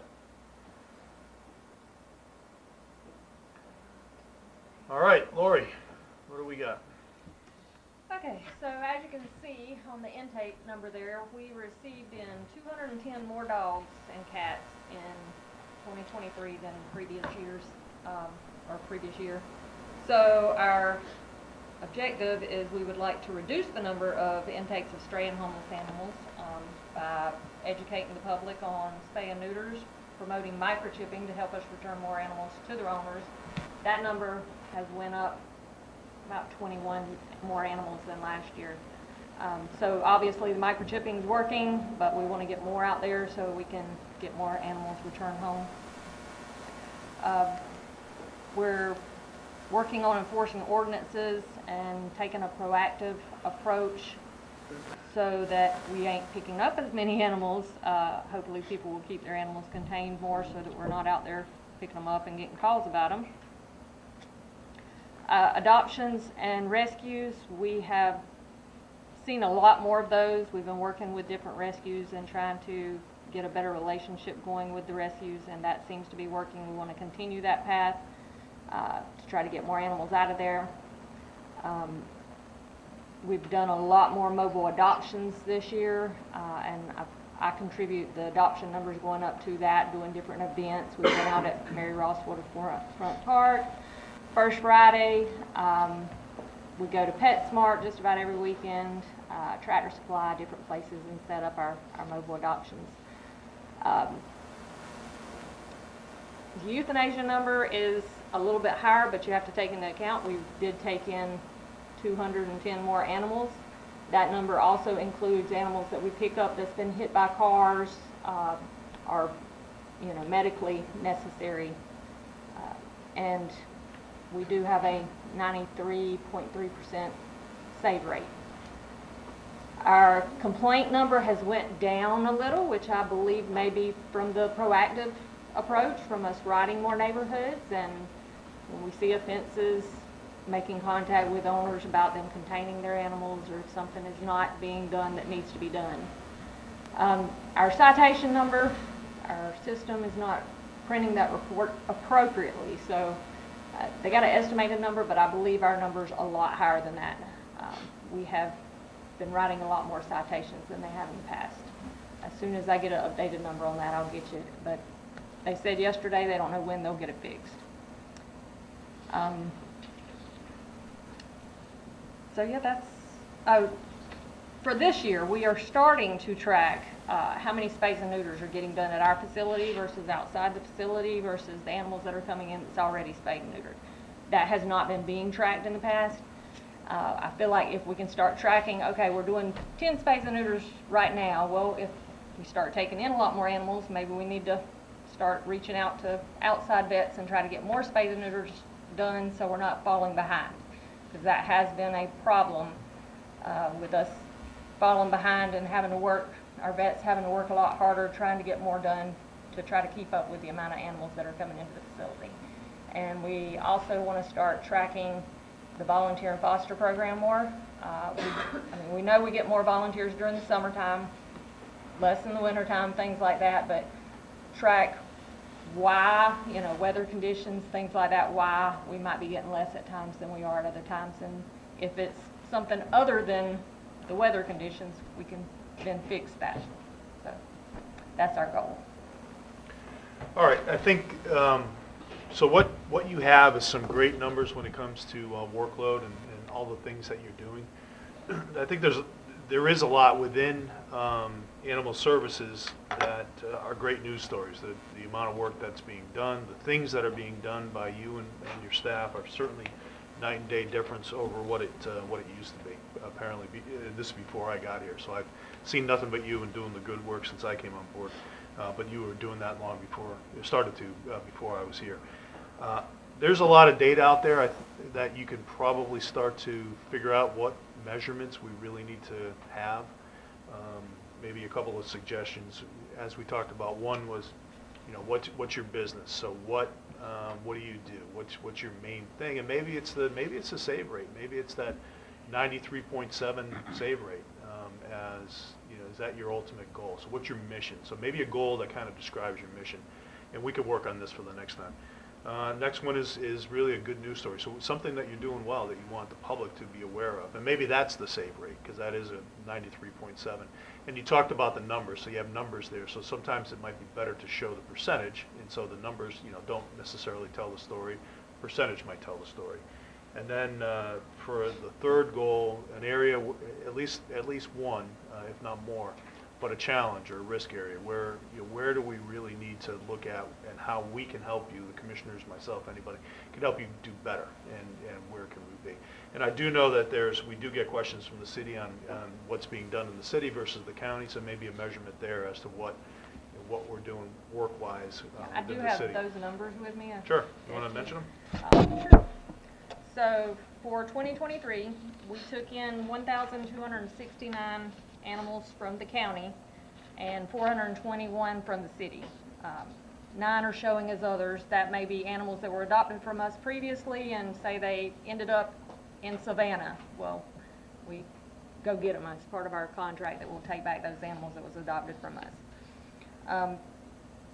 Calls for service, we took 1,364 calls for service in the county and 643 calls for service in the city, and then 6 are showing as other.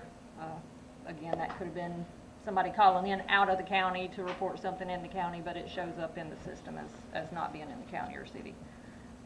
All right, so those are good numbers. The intakes are about a third. Right. As many from the city as the county, but calls for service are about half. Yeah. So about half the Well, calls and for honestly, I service. think that's probably the people in the county, like if they're close to our facility in the county, they may pick up a dog and bring it to us. Right. Where in the city, we're more likely to get called to pick it up ourselves. So that's probably where the difference in the animal intake versus the calls for service. Yeah, that's good. That's a good point. Okay. All right, great. I've got a question. Sure. Are we caught up on the spays and neuters? Because I know we were way behind. We are behind at the moment. I mean, we're getting them done. The law says we have to have them done within 30 days of adoption. So when they get adopted, we schedule it within a week or two. So we're getting them done. But what our goal would be is to have every animal that's up for adoption already spayed and neutered. And no, we're behind. I think we've got Challenge is the vet. Yes. We're working with outside vets right now where one facility is opening up and doing like 5 or 6 on Fridays for us and trying to help us get caught up. Yeah, so that's one area where we can try and help, and is to recruit to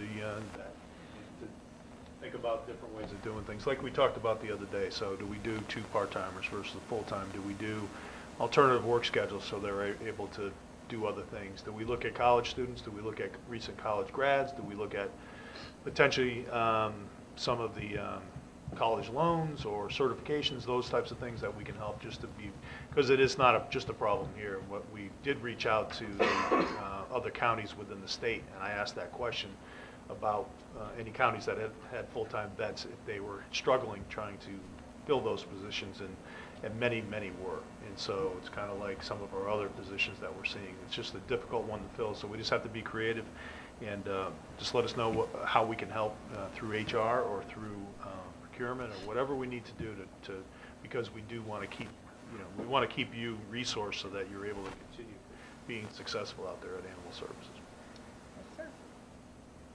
Thank you. All right. I encourage you, just on your performance measures, is shoot for a goal. So you got it spelled out like reducing the number of intakes. So put a number to it. So is it a 10% reduction, whatever you feel like that can help you and your team achieve that. Set some goals for that. See if you can make it, because obviously you're starting to see a little bit of a trend going up. Right. Well, we've seen after COVID, like adoptions were up, animals weren't coming in because people were at home with the pets. And now people went back to work, and we're finding, so it's because the last few years have been such a drastic difference, it's kind of hard to figure out an exact goal on that. But yes, we'll work on that. So Tanya has volunteered to go out and help you with the system and maybe come up with some of those ideas for what those goals might be. Great. You did volunteer, right? I did. Right. I was not voluntold, as David says. All right, police, what do we got? Is that on me? Yeah, Lawton, it's going to be you. So we do have, again, there are some performance measures that we have in place that we're gonna work on. But let's since Scott did have to run, let's go through the ones that Lawton actually has some control over. So you can go back to the list of our not showing. Performance measures, we're going to achieve it for the police department.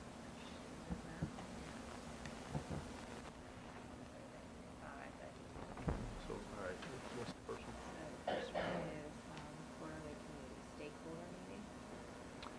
All right, so since Scott isn't here, and I'll help you if you need some help on these, but go ahead and pull that first one up. So Lawton, have you talked to Scott on this? I know I have. I'm sorry. So these are, so really what Scott's plan is to start getting out in the public, which he's been doing, but he wants to do it more. So it's something that he's going to be able to measure. So at least quarterly, at a minimum, get out with some stakeholder meetings throughout the community. And we're doing more things along those lines. We're looking for more opportunities to do that. We're also looking for, much of my focus, as you know, has been on recruiting as well. We're looking at much more outreach to local universities, to schools, to job and employment organizations, to the military as well, to help address transitioning military personnel into the workforce and looking for them to come to us. We're much more engaged with social media and putting the word out about the things that are taking place. Transparency is a huge goal for the chief. And so we're trying to do that every day through our social media sites, how we communicate with the media, and looking for more opportunities for outreach to share with things. One of the things we did, for example, over the Christmas holidays was the, as I called it, the Tour de Grinch, and going out and meeting children and young people and their families, and building up holiday excitement, but also getting them acquainted with the police force and the officers in the field, and making them feel comfortable with their police officers. Which also gets to part of our recruiting campaign that we're addressing. As you know, recruiting and retention is a challenge that law enforcement agencies, not just here in Glynn County, but throughout the country, it's a huge issue for law enforcement throughout the nation, and we are looking to do more than just reach beyond the immediate metropolitan area of Brunswick to help address that. It is a goal, it's of paramount importance to the chief that we address this, and we are launching an extensive and an expansive campaign that goes not just the Glynn County area, but extends throughout the southeastern United States and up the I-95 corridor through the south, frankly as far as New England, to highlight the benefits of southeastern warm climate living, the attractiveness of living in an area like this, and that highlights the support that this community has for its police force as a point of difference from what it may find in other communities, to entice not just prospective law enforcement officers, people at the beginning of their careers coming out of school looking to become police officers, but aimed at attracting lateral moves from people who may be as far up as sergeants, lieutenants, captains, and even higher up, to look at Glynn County as a place where they want to continue and perhaps complete their career, and again highlighting the attractiveness of southern coastal living and of a community that supports its law enforcement, to make it more attractive and bring them here. We're doing this, we're launching this campaign on multiple platforms, which include radio, which include highway billboards, which include very targeted digital campaigns aimed at some of the with geofencing and geographically, and aimed at some of the things I talked about previously, at military installations, at universities and job fairs. The outreach on those fronts is already underway, and with video as an element to all this as well. It's in its early stages, but it is underway, and we're very excited about it. And as we get this up to speed, I'll be working with Chief DeCristofalo on similar plans to lay out the plan for further recruiting on the Glynn County Fire Rescue front. So I think, along those lines, you have talked about some of the other mediums too, so whether it be Instagram or TikToks, where people that are in their early 20s, for instance, or late teens are where they are. And so can you talk a little bit to that? Are we looking to use some of those mediums as well? We are. We're looking at YouTube, we're looking at Google, we're looking at streaming services, for example, Pandora, and things of that nature. We're using the ones you would expect, certainly Facebook and social media, but other platforms, also through trade magazines, but through the digital platforms. We're looking at geofencing on things such as Pandora, Google, YouTube, and things of that nature. All right, very good. Let's take a quick look at some of the other initiatives that we have here. All right, so this, Chief DeCristofalo, do you want to talk to this at all? This kind of really ties in with emergency management also, as we, and it'll support one of Andy's measures, I believe, of conducting these at least 4 exercises every year. One coming up is the airport exercise, where you'll have multiple agencies taking part in that. But getting all of Glynn County Public Safety together to practice managing the incidents that we face is one of our priorities. All right, so good. It's a 2 a year. That's a big step up, even though it's 2 a year, but it's a big step up from where we were in the past. Just not training together. Yes, sir. All right. Any others that we want to highlight?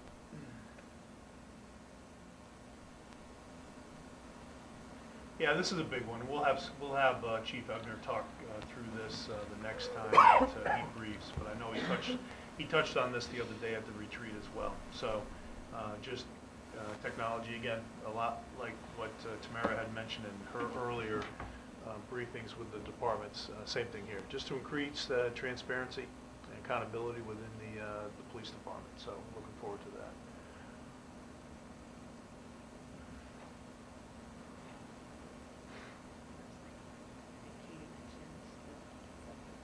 So, Lawton, do you have any further information with Scott not being here on this one? So, the public portal to take complaints?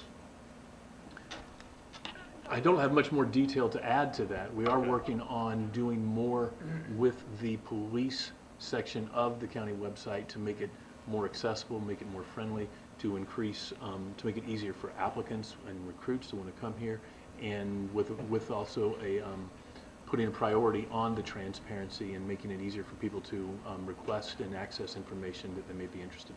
Yeah, so one of the things that Scott has as a priority is just that engagement with the community and to be able to take those complaints, compliments, but then turn them into fact-finding to be able to determine if there was in fact anything that was done that was inappropriate.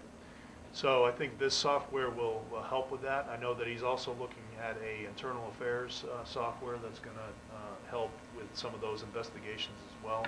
Help us manage those, help us keep track of those, and have those for historical reasons when we have to come time for any use of force incidents, anything that is related to internal affairs that really, so we have that database. So we have to track that throughout somebody's career, but then also be able to show some of those comparables from case to case and where discipline was and where discipline needs to be. So that's, I think, along those lines. So let's jump out now. Sure. I'd like to say one thing. You, Andy and Chief, we had some on-the-job training in the past, the Simrise and the Pine Oak fires, and we learned from those things we had to get in order to handle those things.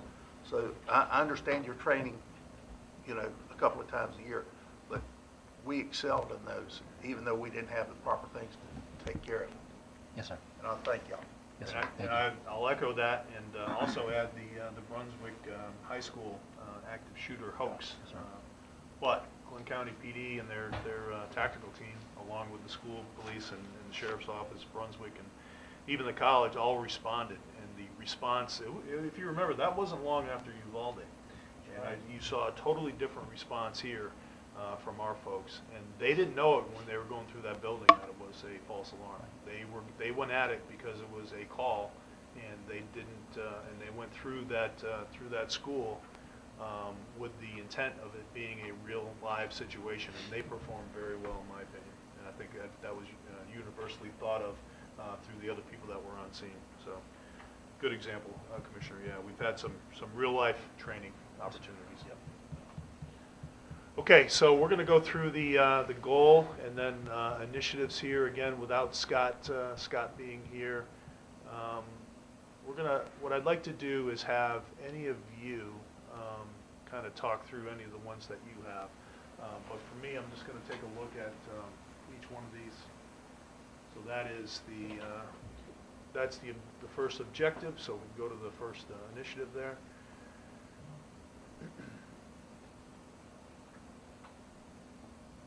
All right, so all of these again, I'm gonna let Scott brief these the next time that he's here. He did talk to some of these at the retreat, so I think it'd be a little repetitive for us. But for the public, they can see this and they'll be able to track and see some of the work that's being done throughout the year. Can I add to that one? Yeah. So that's one for EMA. We already took that one to commission for approval for our awareness and education. Lawton came on everything with that, so we're meeting that as well. So that's a good one for us. Great.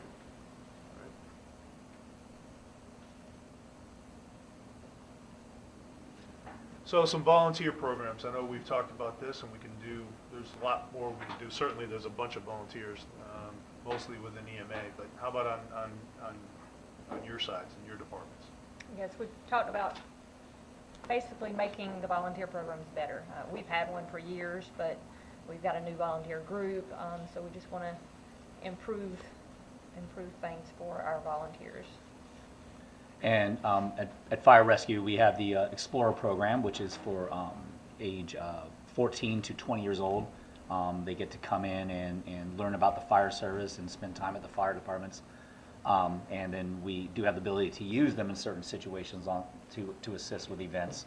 The Glynn County Volunteer Fire Department is its own entity. They have their own fire chief.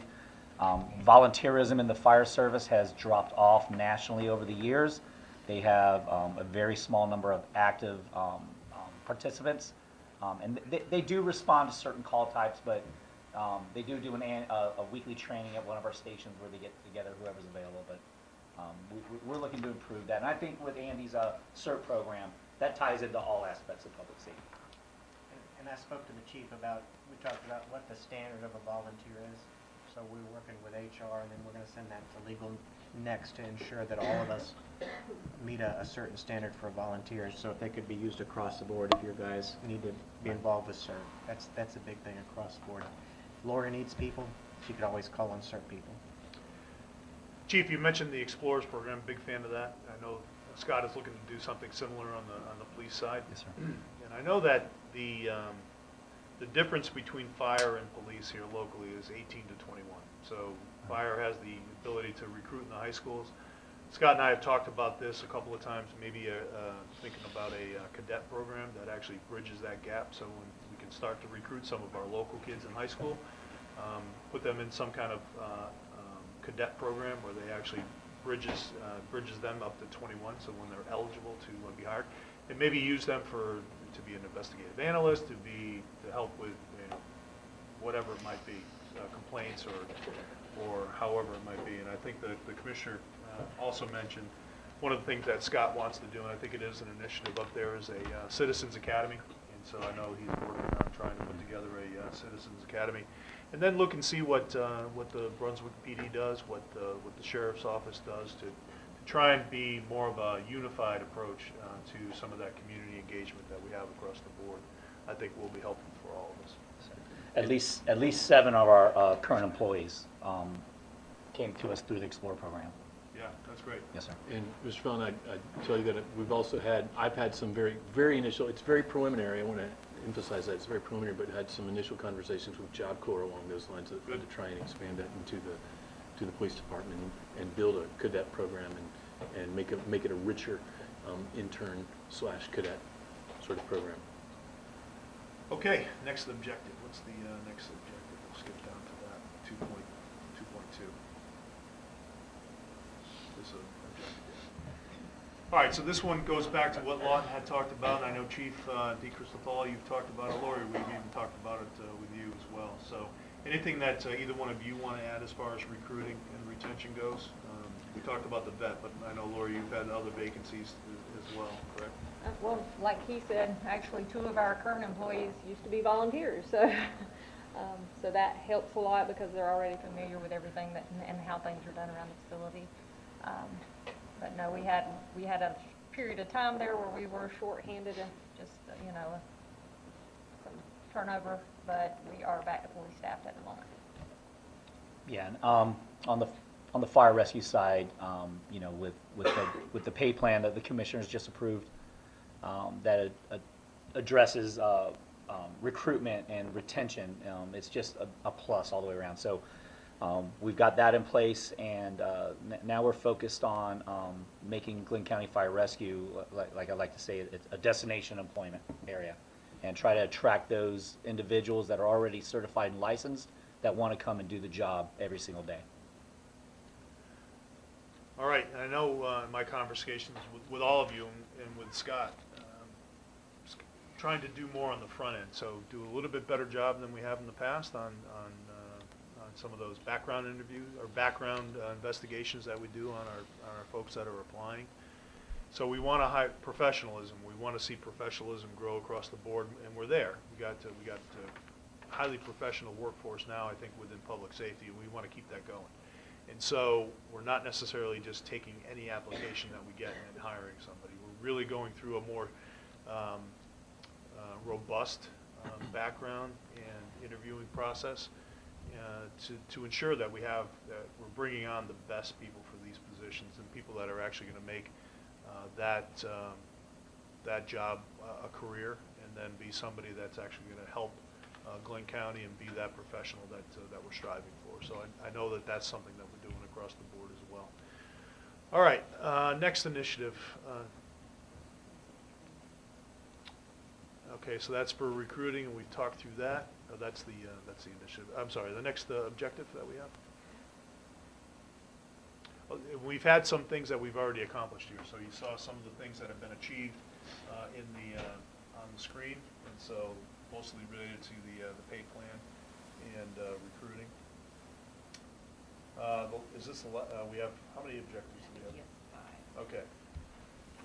So again, this one we're on track here, just trying to make sure that we're collaborative across the board, working with the other departments. I think that is pretty self-explanatory, and you can see some of the work that's already gone into this. Is there anything that you want to mention here before we?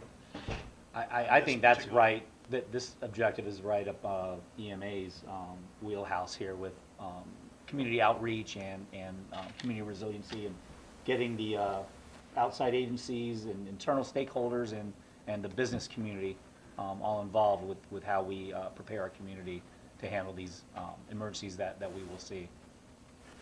And one thing that we mentioned the other day too, we want to make sure that we're engaged with the state level authorities, and I know that both of you are, particularly you, Andy, but also the federal agencies as well. That's something we mentioned the other day. We want to see a little bit more of a presence on the law enforcement side from some of the federal agencies, and so that is something that Scott is working on. Okay, next objective. Okay, anything you want to talk through the highest quality emergency services? So on the fire rescue side, this is the reason why we're here, is to provide high quality emergency services to our community and the visitors to our community.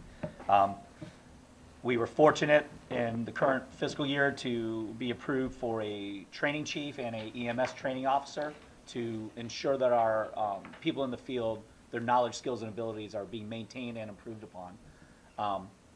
We also utilize call review, hot washes of every call, quality control and quality assurance of the calls after the fact to identify gaps in service, whether it's EMS, fire, and then create a plan to address that. So we are on track with this objective on the fire side.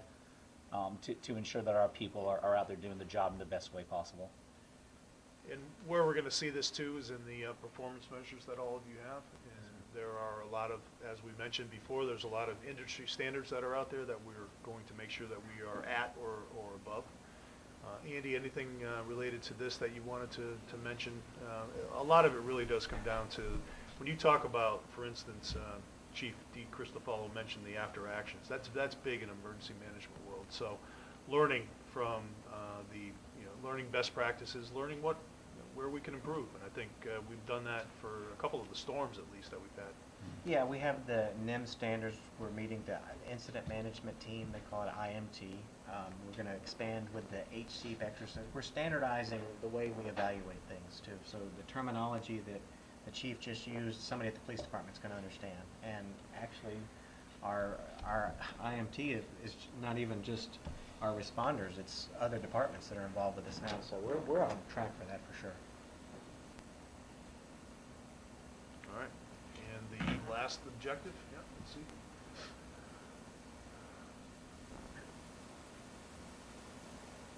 Okay, so again, this goes back to what we talked about before. In the next QER that we have, we are going to dive down deeper into these, and we'll have more time for public safety to be able to kind of brief some of those things that you're doing. So let's go with all four of you. If you have any last comments to make before we wrap up in public safety. So I'll add to the interactive messaging.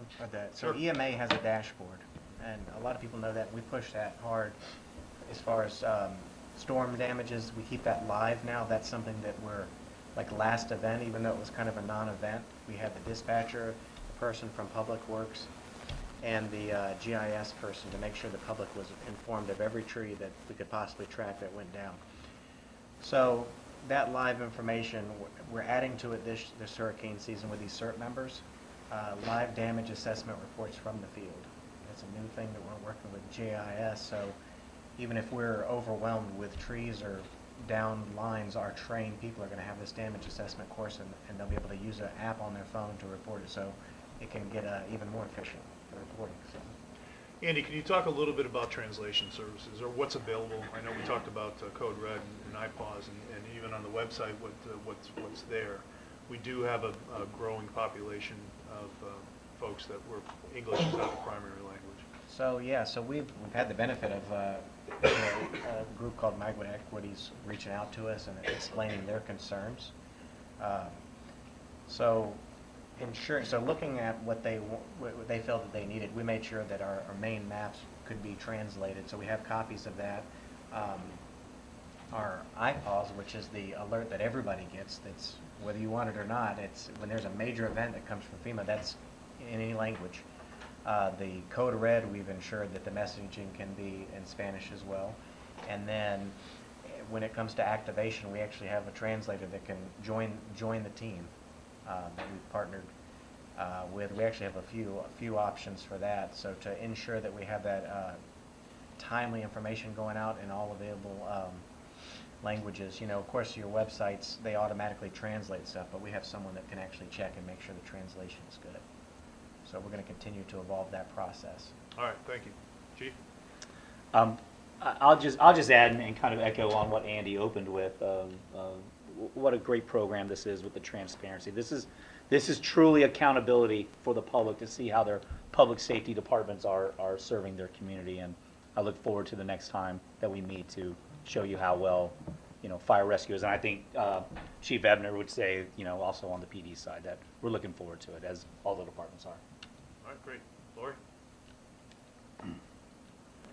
Art? I don't have anything further. Hopefully, we'll get a better presentation for y'all next time with some better goals and nice charts and stuff. Well, like I said, there's a lot of data that you have, and there is a good story to tell there. And so I know, and there are some challenges that we have that we want to make sure that we overcome to keep the good work that's being done there. So we'll work with you on that, and we'll put some performance measures in place with some goals, and just get better and better. Okay. One of the things I just want to point out, I've noticed since I've been here, to help get the message out and to help increase our transparency, I don't know if everybody's aware, but we have a radio station. And I don't think we're putting that to its maximum use to help get the word out. One of the things I'm working on is trying to help keep them, get a protocol in place where we can get more timely messages out, use it more frequently, and turn it into a resource that we can use during emergency situations to help get the word more actively.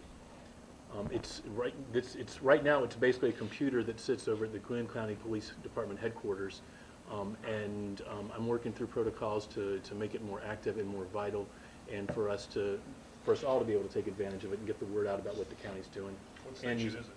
Pardon me? It's a radio station, you said? Yes, sir, 104.9 FM. 104.9. I believe it used to be owned by Brunswick High School, and some years ago it was management. I'm not sure if it's ownership, but management of it was turned over to the county, and it sits next to Rose's office. So we found when I came in, we just have not had the available resources and time that we can allocate, but having Mr. Dodd with us is really going to enhance what we need for that. And we can run PSAs on it, which we have it up and running for PSAs now, but we had talked about doing updated PSAs and then going live for any kind of emergency event, because we have so many people that were pushing the weather radios and to have an actual battery-powered radio. Sometimes, when all the technology goes down, we're really going to need this asset to be live, because they can at least listen to it in their car. All right, well, if you could, do some more research on that, because that's the first that I've heard of that. Yeah, I think all of us, it's news to us, so let's see. And happy to do so. yeah. I was just glad you didn't say it was WKRP. The radio. We'll define our own DJ. Yeah, we got some information on that. All right, appreciate all of you coming through. So I'll talk to you about there is, as I mentioned, we'll be back in August to do this, and we'll be diving a little bit deeper into everything across the board, from performance measures to the initiative. So good work. Appreciate you being here. And we'll take 5, and then we'll swap out. We'll get to John's group, and we'll see you in a minute. Thank you. Thank you. We've got. Great job. Yeah, we've got information on that. Yeah, we've got to go to us.